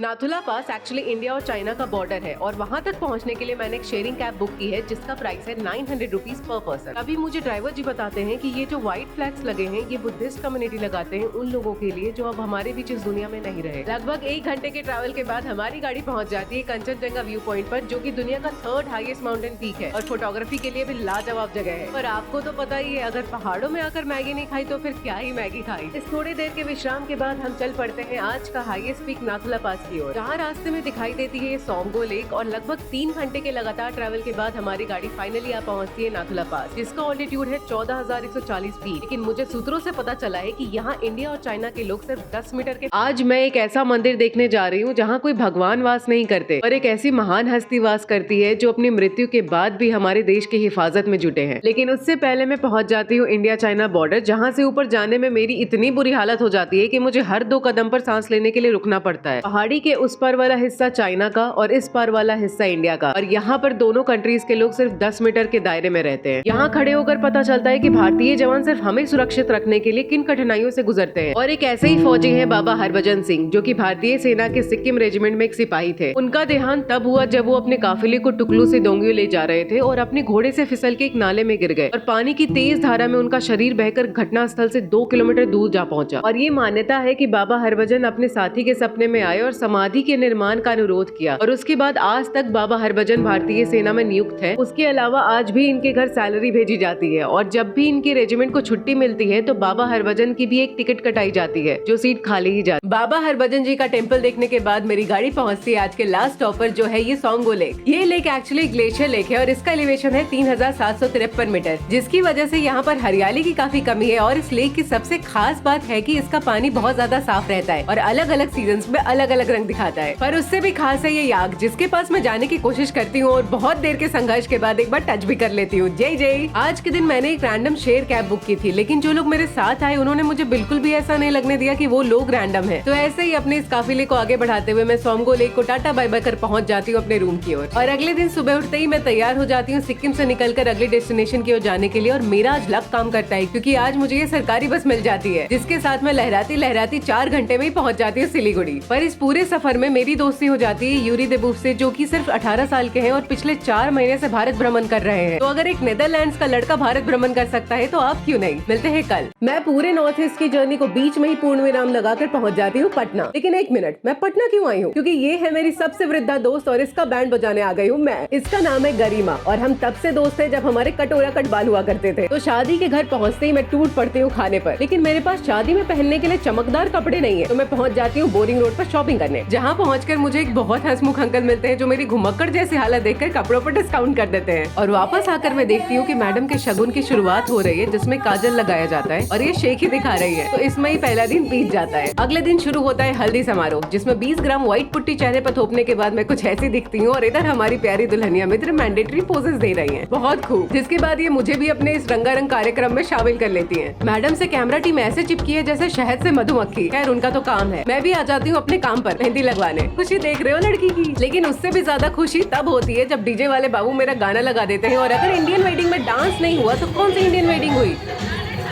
मैं आज अपनी दुल्हन दोस्त के हुक्म का पालन करने के लिए निकली हूँ पटना की सड़कों पर, जहाँ एक और दुल्हन को मेहंदी लग रही है और दूसरी ओर दुल्हन की मम्मी, जो मधुबनी पेंटिंग के उस्ताद हैं, कोहबर बनाने में व्यस्त है। कोहबर एक बहुत लोकप्रिय और प्रतिष्ठित पेंटिंग है जिसे पारंपरिक रूप से मैथिली कल्चर में बनाया जाता है नवविवाहित जोड़ों को आशीर्वाद देने के लिए। तो इसी दौरान दुल्हन का डांस परफॉर्मेंस स्टार्ट हो जाता है और मैं पटना के सड़कों पर अभी भी ऐसा कपड़ा ढूंढ रही हूँ जिसे ढूंढते ढूंढते रात हो जाती है, पर ये कहीं भी नहीं मिलता। दूसरी ओर आंटी कोहबर लगभग तैयार कर चुकी है और मैडम की मेहंदी भी लगभग लग चुकी है। अब बस बचा है अपना काम पूरा करके जल्दी से फंक्शन में शामिल होना। पूरा बोरिंग रोड ढूंढने के बाद मुझे ज्ञात होता है कि ये कपड़ा यहाँ नहीं मिलेगा। इसके लिए मुझे रेलवे स्टेशन ही जाना पड़ेगा। तो मैं फिर से वहीं आ पहुँचती हूँ जहाँ से मैं 1 महीना पहले गुजरी थी, लेकिन इस बार किसी और काम से। अगर यही चीज मैं अपने लिए ढूंढ रही होती तो शायद अब तक मैं घर वापस लौट जाती, लेकिन अब दोस्त को पालाए तो नखरे भी उठाने पड़ेंगे। तो घंटों की जद्दोजहद के बाद मेरा मिशन अकम्प्लिश हो जाता है और मैं तुरंत घर पहुँचते ही तैयार हो जाती हूँ संगीत में शामिल होने के लिए। तो डांस करते हैं कल। 2 दिनों से लगातार भागदौड़ और डांस करने के बाद मैं बहुत ज्यादा थक गई थी, लेकिन तभी मुझे सरप्राइज मिलता है कि आज सान्या का जन्मदिन है, जो मेले में बिछड़ी हुई मेरी बहन है। जिसके बाद सब लोग थकान छोड़ लग जाते हैं डांस करने में। तभी मुझे अनुभव होता है कि इस बचपन की दोस्ती के भी दायरे बदलने वाले हैं। अब शायद हम घंटों तक चटोरी बातें नहीं कर पाएंगे। बचपन की अटखेलियां कब जवानी की पहेलियां बन गई पता ही नहीं चला। ऐसे ही सोचते सोचते मुझे याद आता है कि मैंने गरिमा के लिए तो कुछ लिया ही नहीं है। तो मैं सूरज की पहली किरण के साथ निकल जाती हूँ अपनी प्रिय मित्र के लिए एक उपहार लेने। लेकिन क्या लेना है मुझे इसका बिल्कुल भी अंदाजा नहीं है और मेरे पास बस 20 मिनट ही है इससे पहले कि गरिमा को पता चल जाए कि मैं उसके पास से गायब हूँ। तभी मेरी मुलाकात होती है विटी स्पेस के सब्सक्राइबर से, जिन्हें मैं धन्यवाद कहकर निकल पड़ती हूँ अपनी खोज में। समय हाथों से निकला जा रहा था, लेकिन एक मिनट, समय,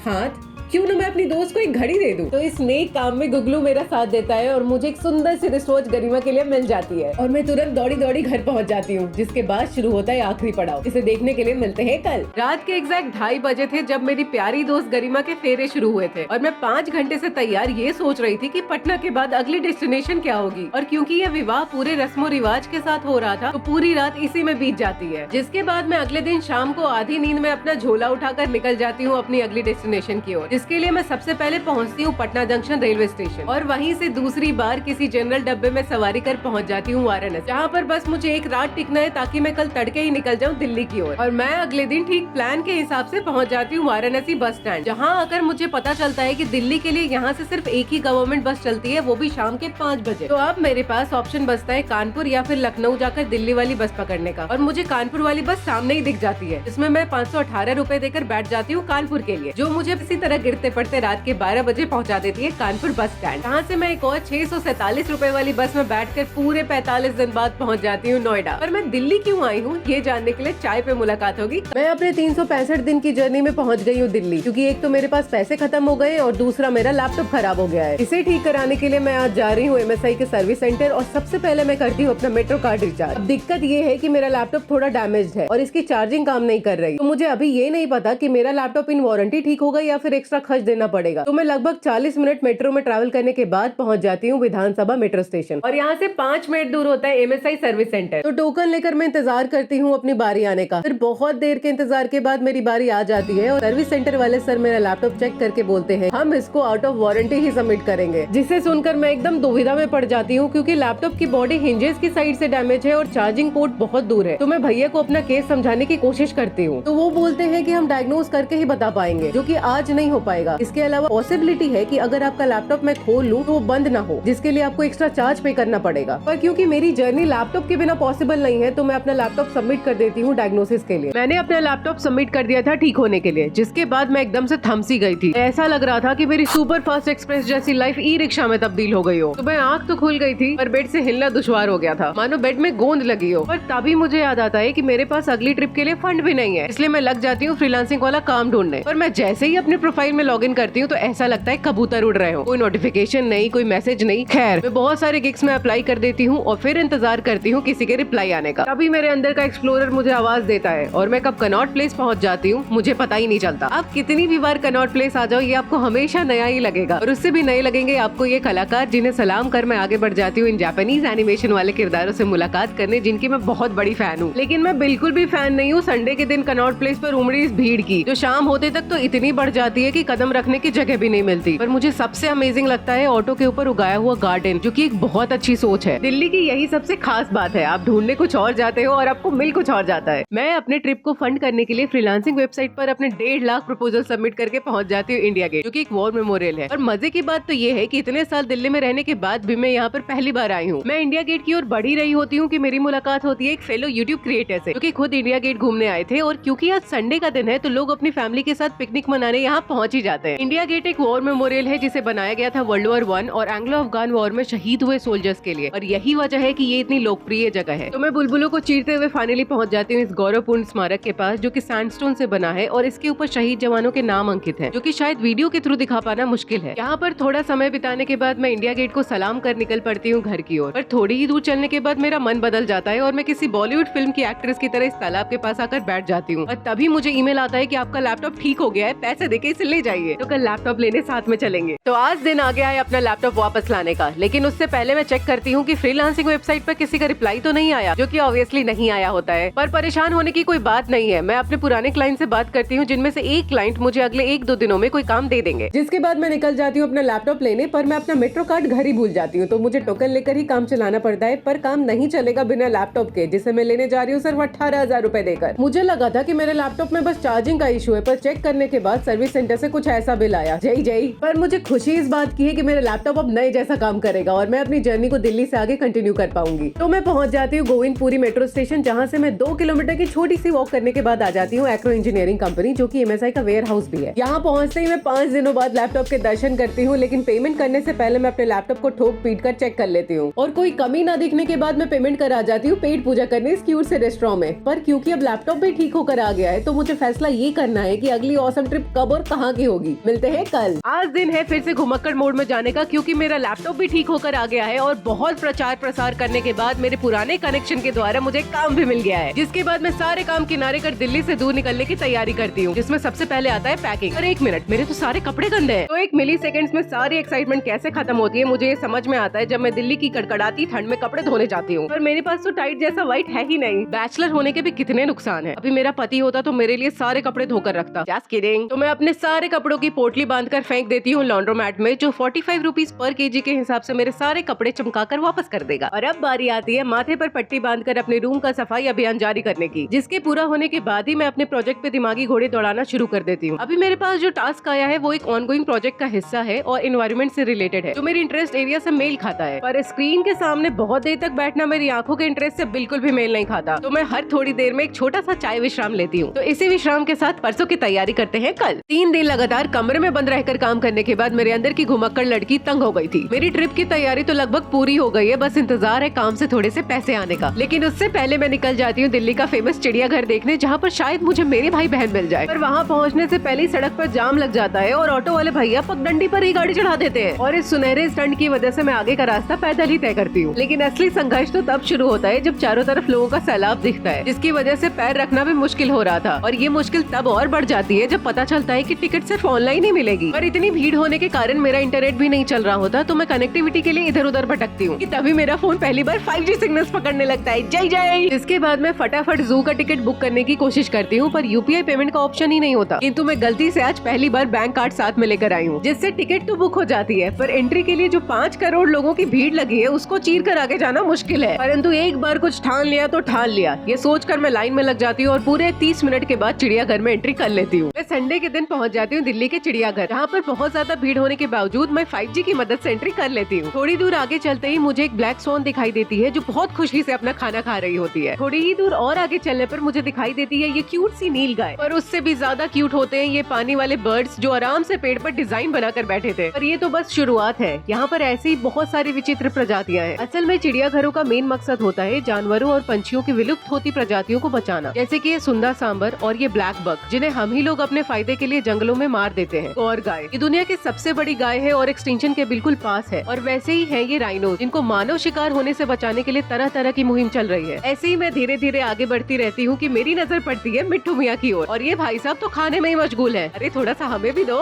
खैर मैं ऐसे ही जू में अपने भाई बहनों को नमस्कार करती हूँ और दरियाई घोड़ा श्वेत मृग को प्रणाम करती हूँ, पर मैं इन क्रोको मच को बिल्कुल भी प्रणाम नहीं कर पाती। और जू बंद होने से पहले मेरी लास्ट मुलाकात होती है दुनिया के सबसे बड़े बर्ड से, जो कि है शुतुरमुर्ग। मैं दिल्ली आई थी ये सोचकर कि 2 दिन में अपना लैपटॉप ठीक कराऊंगी और तीसरे दिन निकल पड़ूंगी अगली डेस्टिनेशन की ओर, पर यहाँ पहुँचकर पता चलता है कि मेरा लैपटॉप बहुत ज्यादा खराब है, जिसे ठीक कराने में मेरे 18,000 रुपए लग जाते हैं, जिसकी वजह से मेरा बजट एकदम 0 हो जाता है। और मैं अपने पुराने कनेक्शन के थ्रू एक ऑनगोइंग प्रोजेक्ट का हिस्सा बन जाती हूँ, जिसमें मैं पिछले 10 दिन से काम कर रही थी। और इस कड़ी मेहनत के बाद आज फाइनली समय आ गया है अपनी 365 दिन के भारत भ्रमण को कंटिन्यू करने का, जिसके लिए मैं इतनी एक्साइटेड हो जाती हूँ कि बिना कोई तैयारी किए ही घर से निकल जाती हूँ। और होश आता है तो सबसे पहले मैं अपना बैग पैक करने लगती हूँ। इसमें मैं सबसे पहले तो साफ सुथरे कपड़े रखती हूँ, फिर वीडियो शूट के लिए जरूरी गियर्स एक छोटे बैग में पैक करती हूँ, और लास्ट में क्योंकि कड़क सर्दियाँ शुरू हो गई हैं तो मैं कुछ मेडिसिन भी पैक कर लेती हूँ। पर इतने सारे केओस के बीच में मैं ये भूल जाती हूँ कि मैंने अभी तक टिकट बुक नहीं किया है। और जब भी मैं लास्ट टाइम में टिकट बुक करने की कोशिश करती हूँ, या तो सीट्स अवेलेबल नहीं होती, और अगर होती हैं तो ट्रेन की टाइमिंग बहुत ज्यादा विचित्र रहती है। खैर मैं इससे ज्यादा दिन एक जगह नहीं रुक सकती, तो मैं कैसे भी करके दिल्ली से निकलकर अपनी अगली डेस्टिनेशन की ओर जरूर जाऊंगी। मिलते हैं कल एक नए सफर की शुरुआत के साथ। अपनी इस 365 दिन की जर्नी को कंटिन्यू करने के लिए मुझे ट्रेन की टिकट तो नहीं मिल पाती, लेकिन बस की मिल जाती है, और बस पकड़ने के लिए मैं पहुंच जाती हूँ अक्षरधाम मेट्रो स्टेशन, वो भी 2 घंटे पहले। तो अब समय आता है थोड़ा समय व्यर्थ करने का। मैं सबसे पहले तो आसपास की मार्केट एक्सप्लोर करने की कोशिश करती हूँ, और मुझे मिलती है तो किसी दिल जले आशिक की ये किताब। खैर इससे मेरा क्या लेना देना, मैं तो अपनी बस का इंतजार कर रही हूँ, कभी मेट्रो स्टेशन के अंदर घूम के, कभी बिस्किट खा के। अभी मुझे बताया जाता है कि मेरी बस पिलर नंबर 36 पर आएगी। मैं अब लग जाती हूँ बड़ा सा पिलर ढूंढने। अरे कहीं तुम तो पिलर नंबर 36 नहीं। ऐसे ही ढूंढते ढूंढते मैं पहुंच जाती हूँ पिलर नंबर 36 के पास, पर मेरी बस आने का नाम नहीं लेती। राज कल्पना नाम की मेरी बस है, और कल्पना से परे आज ठंड है। लगभग 25 बसेस जाने के बाद और समय से 1 घंटा लेट होने के बाद मेरी बस फाइनली आ जाती है, और 2 घंटे की छोटी नींद के बाद सुबह से पहले मैं पहुंच जाती हूँ ग्वालियर। यहाँ पहुंचकर मुझे दिखाई देता है ये शाही दरवाजा, और मेरा सारा कंफर्ट तो तब दूर हो जाता है जब मुझे रहने के लिए ठिकाना ढूंढना पड़ता है, क्योंकि मुझे सुबह के 8 बजे तक नहीं मिलता। तो मैं पोहा खाकर अपनी उम्मीदों को पुनः स्थापित करती हूँ और 9 बजे अपने आप को एक रूम में पाती हूँ। दोपहर के बजे थे 12 जब मैं निकली थी ग्वालियर फोर्ट को एक्सप्लोर करने, जिसके अंदर सास बहू का मंदिर भी है। लेकिन मैं जब से ग्वालियर में आई हूँ मेरा गूगल मैप कुछ अजीब सा ही बिहेव कर रहा है। तो मैं नुक्कड़ वाले अंकल पूछताछ केंद्र की मदद से पहुंच जाती हूँ ग्वालियर फोर्ट। लेकिन अंदर आते ही मुझे पता चलता है कि इस फोर्ट का एक हिस्सा जो गुजरी महल के नाम से जाना जाता है आज के दिन बंद होता है। तो निराश ना होते हुए मैं आगे की ओर कदम बढ़ाती हूँ, और जैसे जैसे मैं आगे चलती रहती हूँ वैसे वैसे मुझे पूरा ग्वालियर यहाँ से दिखने लगता है। और ऐसे ही दिखाई देते हैं मुझे विटी स्पेस के कुछ सब्सक्राइबर्स, जिनको मैं धन्यवाद कर आगे रेंगना शुरू करती हूँ। अभी मुझे मिलता है ये चतुर्भुज मंदिर। ये मंदिर 9वीं शताब्दी में पत्थर से काट कर बनाया गया था, और इसकी शिलालेख पर सबसे पुराना पाया गया 0 है। थोड़ी दूर और आगे बढ़ने पर ही आ जाता है ये लक्ष्मण दरवाजा, जो कि इतना ही पुराना है जितने इसके आसपास की चीजें। तो मैं गिलहरियों की सुरीली आवाज रिकॉर्ड करते हुए पहुंच जाती हूँ किले के मुख्य हाथी द्वार की ओर। यहाँ से शुरुआत होती है इतिहास के पन्ने पलटने की। मान सिंह महल की चमकती नीली दीवारों को देखकर एक पल को ऐसा मन होता है कि मैं किसी तरह समय का पहिया घुमाकर एक बार इस महल को नया नवेला देख पाती, और बेशक आपको भी दिखा पाती। मैं हूँ अभी पूरे शहर के हाईएस्ट स्पॉट ग्वालियर फोर्ट में, जहाँ से पूरी सिटी का पैनोरामिक व्यू लेने के बाद अब बारी है किले को एक्सप्लोर करने की। तो मैं सबसे पहले 20 रुपए का टिकट लेके पहुंच जाती हूँ विक्रम महल, जो कि राजा मान सिंह के पुत्र विक्रमादित्य ने बनवाया था। इसे मैं 1 मिनट में ही एक्सप्लोर करने के बाद पूरे ग्वालियर से वोट मांगने आ जाती हूँ यहाँ। और इसके बाद मैं बढ़ चलती हूँ जहांगीर महल की ओर, जो कि मुगल आर्किटेक्चर को बखूबी दर्शाता है। थोड़ा आगे चलने पर ही मैं किले के अगले हिस्से की ओर बढ़ती हूँ और हूबहू होती हूँ जौहर कुंड से। वैसे तो ऐसे पॉन्ड्स पूरे फोर्ट में वाटर सप्लाई के लिए बनाए गए थे, पर ये एक ऐसा स्थान है जहाँ इल्तुतमिश द्वारा ग्वालियर पर हमले के दौरान राजपूत पत्नियों पत्नियों ने तालाब में कूदकर या आत्मदाह करके सती प्रथा की थी। और इसके बगल में है अंग्रेजों की निशानी बारूद खाना, जिसे बारूद बनाने के काम में लिया जाता था। और ये है भीम सिंह राणा के छत्री, जिन्होंने कुछ समय इस किले पर राज किया था और उन्हीं की याद में छत्र सिंह ने ये इमारत बनवाई थी। मैं फोर्ट को एक्सप्लोर कर ही रही होती हूँ कि मेरी मुठभेड़ होती है इससे, पर ये भी मुझे रोक नहीं पाता शाही हमाम खाना देखने से, जो कि इस इमारत के निचले हिस्से में है, जो दर्शाता है कि उस समय में शाही लोग कैसे नहाया करते थे और बहुत जागरूकता के साथ इन्हें कूड़े कचरे से हमने नहला दिया। इतिहास के पन्नों को पलटते हुए मैं पहुंच जाती हूँ मानसिंह महल, जिसका नाम तो मानसिंह है, पर सदियों पुराने इस महल में कई राजा आए और गए, पर इसकी भव्यता आज भी बरकरार है। राजा मानसिंह की 8 बीवियां इस महल में रहा करती थी और ये उनका झूला घर हुआ करता था, जिसे मुगलों ने कारागार में तब्दील कर दिया था। और बहुत सारे राजा और सिख गुरु हरगोबिंद जी को कुछ समय के लिए यहीं बंदी बनाकर रखा था। और बाहर सीढ़ियों के ऊपर दीवारों में जो अलग अलग आकार के खाली स्थान है, इन्हें वेंटिलेशन, धूप और निगरानी रखने के लिए इस्तेमाल किया जाता था। और थोड़ा नीचे आने पर मुझे दिखाई देता है ये स्नान घर, जिसमें रानियां केसर और फूलों के साथ नहाया करती थी। और क्योंकि राजा मान सिंह संगीत प्रेमी थे, तो इस महल में नृत्य कला और संगीत के लिए अलग अलग स्थान है। ऐसा ही एक स्थान है ये, जिसके पिलर्स पर ये खूबसूरत घुंघरू बने हैं, जो कि इस महल की खूबसूरती का उदाहरण मात्र है। और माना जाता है ये पूरी दीवार हीरे मोती से जड़ी थी, जिनके अवशेष आज भी दिखाई देते हैं। ये पूरा महल ऐसे ही दिलचस्प कहानियां और वास्तुकला का भंडार है। मैं चाहूँ भी तो महल का पूरा इतिहास आपको नहीं बयान कर सकती, वो आपको खुद आकर ही जानना पड़ेगा, क्योंकि इसके बाद समय हो चला है सहस्त्रबाहु मंदिर को देखने का। मिलते हैं कल। आज जिस मंदिर को मैं देखने जा रही हूँ उसका नाम है सहस्त्रबाहु मंदिर, जो विष्णु जी को समर्पित है। लेकिन उससे पहले मिलते हैं मुझे ये ढेर सारे आजाद तोते। इसके बाद मैं पहुँच जाती हूँ सहस्त्रबाहु मंदिर, जिसकी खूबसूरती कल्पना से भी परे है। इस मंदिर को राजा महिपाल ने अपनी रानी के लिए बनाया था, और उनके पुत्र का जब विवाह हुआ तो उनकी पत्नी शिव जी की भक्त थी, तो उनके लिए बगल में ही शिव जी का मंदिर बनाया गया। इसीलिए इन्हें सास बहू मंदिर के नाम से भी जाना जाता है। दोनों ही मंदिर वास्तुकला के बेजोड़ उदाहरण जरूर है, और माना जाता है कि हिंदू मुस्लिम युद्ध में इसका गर्भगृह, जिसमें मूर्तियां थी, उनको निकालकर फेंक दिया गया था और पूरे मंदिर को चूने से लीप दिया गया था। जिन मूर्तियों को निकाल नहीं पाए थे, उनका मुख तोड़कर खंडित कर दिया गया था। माना जाता है कि जब अंग्रेज आए तो उन्होंने इन मंदिरों की संरक्षा करनी शुरू की, तो उन्हें 12 साल तो मात्र प्लास्टर हटाने में लग गए। बड़े मंदिर के जोड़े में ही बनाया गया शिव जी के मंदिर की भी कहानी लगभग ऐसी ही है, और इन्हीं कहानियों में डूबकर कब शाम हो जाती है पता ही नहीं चलता। पूरे किले का सबसे पुराना हिस्सा तेली का मंदिर है, शायद आज से 1500 साल पुराना भी हो सकता है। और एक गुरुद्वारा दाता बंदी छोड़ साहिब भी है, जिसे गुरु हरगोबिंद जी के लिए बनाया गया था। आज मेरे भारत भ्रमण का 94वां दिन है, और मैं ग्वालियर की गलियों को नमस्ते करके जा रही हूँ सिटी ऑफ लेक्स भोपाल। सौभाग्य से मुझे ट्रेन की टिकट मिल गई, और मैं मजे से अपनी 2 घंटे लेट लोपत गामिनी का इंतजार करने लगती हूँ, जो अपने निर्धारित समय से देर पहुँच ही जाती है, और मैं फटाफट उसमें कूदकर अपनी सीट जब्त कर लेती हूँ। और यहाँ गंदगी का सरोवर देखकर मैं जब रेलवे कर्मचारी से कारण पूछती हूँ, तो पता चलता है कि क्लीनिंग करने वालों का टेंडर पिछले 3 महीने से खत्म हो गया है। खैर, मैं अपने मिडिल बर्थ पे दुबक कर कई साल घंटे सो जाती हूँ, क्योंकि जिंदगी में नींद से बड़ी कोई चीज नहीं है। और नींद खुलते ही पहुँच जाती हूँ भोपाल जंक्शन। अब भोपाल जंक्शन में तलाश शुरू होती है रहने के ठिकाने की, जो कि मुझे 10 मिनट के अंदर ही मिल जाता है। और इसी बात पे मैं खुद को ढेर सारी शाबाशी देते हुए पीती हूँ गर्मा गर्म छोटी चाय। पर इन सब के बीच में मेरी नाक भी बह चली थी, तो मुझे आभास होता है कि मेरी तबीयत फिर से डामाडोल होने वाली है। तो मैं पहले से ही प्रिकॉशंस लेना शुरू कर देती हूँ, और अब पछताए होत किया जब चिड़िया चुग गई खेत। तो पूरा दिन मैं नैपकिन के गट्ठर पे बैठी हुई अपनी तबीयत ठीक होने का इंतजार करती हूँ। तभी मुझे याद आता है कि मैं अपनी शक्तियों को पुनः स्थापित भी कर सकती हूँ। मेरी शक्तियों को पुनः स्थापित करने के लिए मिलते हैं कल। आवश्यकता ही आविष्कार की जननी है। इसे मैंने इस्तेमाल में तब लाया जब भोपाल में हॉट वाटर की प्राप्ति न होने के पश्चात मैं गीजर का पानी मग में भर के पीने का पानी गर्म कर लेती हूँ, और फिर सूर्य देव से विटामिन डी उधार लेके विटामिन टी का सेवन करती हूँ, जिससे मेरी संपूर्ण शक्तियाँ पुनः स्थापित हो जाती है, जिन्हें मैं एकत्रित करती हूँ हाइबरनेशन में जाके, और निकल जाती हूँ अपनी जिंदगी का सबसे खतरनाक स्टंट करने, इस शाही टुक टुक में, जो मुझे छोड़ देता है लेक व्यू के पास। यहाँ पहुँचते ही पता चलता है कि बोटिंग के इतने ऑप्शन है जितने जीवन में नहीं। तो मैं सुरक्षा की सामग्री लाइफ जैकेट पहनकर बैठ जाती हूँ पैडल बोट में अपनी नैया को साइलेंट तक पहुँचाने। इसकी समय सीमा होती है आधा घंटा, जो मुझे लगा था कि मेरे बाएं टांग का खेल है, लेकिन ये पैडल बोट आगे चलने का नाम ही नहीं ले रही थी। और ऊपर से ये भैया पता नहीं कौन सी चक्की का आटा खाते हैं। जितने में मैं एक बार आइलैंड तक पहुंची, भैया 4 चक्कर काट चुके थे। बाय द वे, ये खूबसूरत झील भारत की सबसे पुरानी झीलों में से एक है, जिसे बनवाया था राजा भोज ने, इसीलिए इसे भोजताल भी कहते हैं। और इससे पहले कि मैं इस भोजताल में ही रह जाऊं, बहुत देर की मशक्कत के बाद मैं अपनी बोट को सुरक्षित तरीके से पार्क कर देती हूँ, क्योंकि मैं कल यहाँ से जाऊंगी एक ऐसे प्लेस पे जहाँ नर्मदा नदी अपने उफान पर होती है। अपनी जिंदगी का सबसे खतरनाक स्टंट करने के बाद मैं अपने कमरे पर वापस जा ही रही होती हूँ कि मुझे दिखाई देता है ये कंप्यूटर के हिस्सों से बना हुआ विशाल काय गिटार, जिसे आप बजा तो नहीं सकते पर देख जरूर सकते हैं। और उधर बगल में हमारी पृथ्वी प्लास्टिक बोतलों का नशा करके टुन पड़ी है। मैं ऐसे ही भोजताल के साथ अपनी शाम बिता रही थी, तभी रास्ते में दिखाई देते हैं गेम जोन के बाहर ये बंदर भाई साहब, जो खुद तो हिल नहीं पा रहे हैं पर अपनी पूंछ जरूर हिला रहे हैं। तो मुझे भी जोश चढ़ता है जोर आजमाइश का, जो कि 2 सेकंड्स में ही एपिक फेलियर में तब्दील हो जाता है। अरे मशीन ही खराब थी, ये बहाना बनाकर मैं पतली गली से निकल लेती हूँ। अगली सुबह होते ही मैं कमर कस लेती हूँ अपने नेक्स्ट डेस्टिनेशन के लिए, लेकिन उससे पहले पूरी पूजा भी जरूरी है। खैर, मैं शाम के ठीक 4 बजे पहुंच जाती हूँ रानी कमलापति रेलवे स्टेशन। इस स्टेशन को 1 साल पहले तक हबीबगंज के नाम से जाना जाता था और ये भारत का सबसे पहला प्राइवेट रेलवे स्टेशन है। इसे देखते ही मैं कंफ्यूज हो गई थी कि ये रेलवे स्टेशन है या फिर एयरपोर्ट। इतना साफ सुथरा और मॉडर्न रेलवे स्टेशन भी होता है क्या? और तो और प्लेटफॉर्म तक पहुंचने के लिए यहाँ के एस्केलेटर्स भी एकदम अलग है, जो मुझे प्लेटफॉर्म पर लाकर पटक देते हैं और मेरी ट्रेन भी सामने खड़ी मेरा इंतजार कर रही होती है। तो मैं ट्रेन में चढ़ जाती हूँ। 2022 के पहले दिन मुझे पता नहीं था कि मैं अपने 2022 का लास्ट दिन किसी अनजान शहर में अनजान लोगों के बीच में बिताऊंगी। इस बात से मैं तब अवगत होती हूँ जब मैं कमलापति रेलवे स्टेशन से अपनी लोपत गामनी में बैठकर 30 दिसंबर रात के 12 बजे पहुंच जाती हूँ जबलपुर। और उधर डोमिनोज के कर्मठ कर्मचारी साल के आखिरी दिन की तैयारी कर रहे थे, जो कि मैं आधा तो सोने में ही बिता देती हूँ और बचे हुए दिन का सदुपयोग करने के लिए निकल पड़ती हूँ जबलपुर की सड़कों पर। तभी मुझे कहीं से डीजे की मधुर आवाज आती है, तो मेरे पैर थिरकते थिरकते मुझे इस मेले में पहुंचा देते हैं, जहाँ चारों तरफ तरह तरह की कलाकारी प्रस्तुत की जा रही थी। लेकिन तभी मैं देखती हूँ कि यहाँ तो गोलीबाजी भी हो रही है, तो मैंने भी कंधे पे लगाया बट्टा और धाई से चला दी गोली। लेकिन उससे पहले 7.5 मिनट की ट्रेनिंग में ले चुकी थी। लेकिन एक चीज जो मैं बिना किसी ट्रेनिंग के कर सकती हूँ वो है डांस। तो बेगानी शादी में अब्दुल्ला दीवाना होकर जो मैंने जमीन तोड़ डांस किया, मजा आ गया। ये सब करके मुझे ये समझ आया कि जरूरी नहीं है आप किसी के साथ ही खुश रहो। अगर आपने अपने साथ खुश रहना सीख लिया तो हर मुश्किल आसान लगने लगेगी। और हाँ, मेरे साथ साथ आप सबको भी ईयर न्यू हैप्पी वेरी।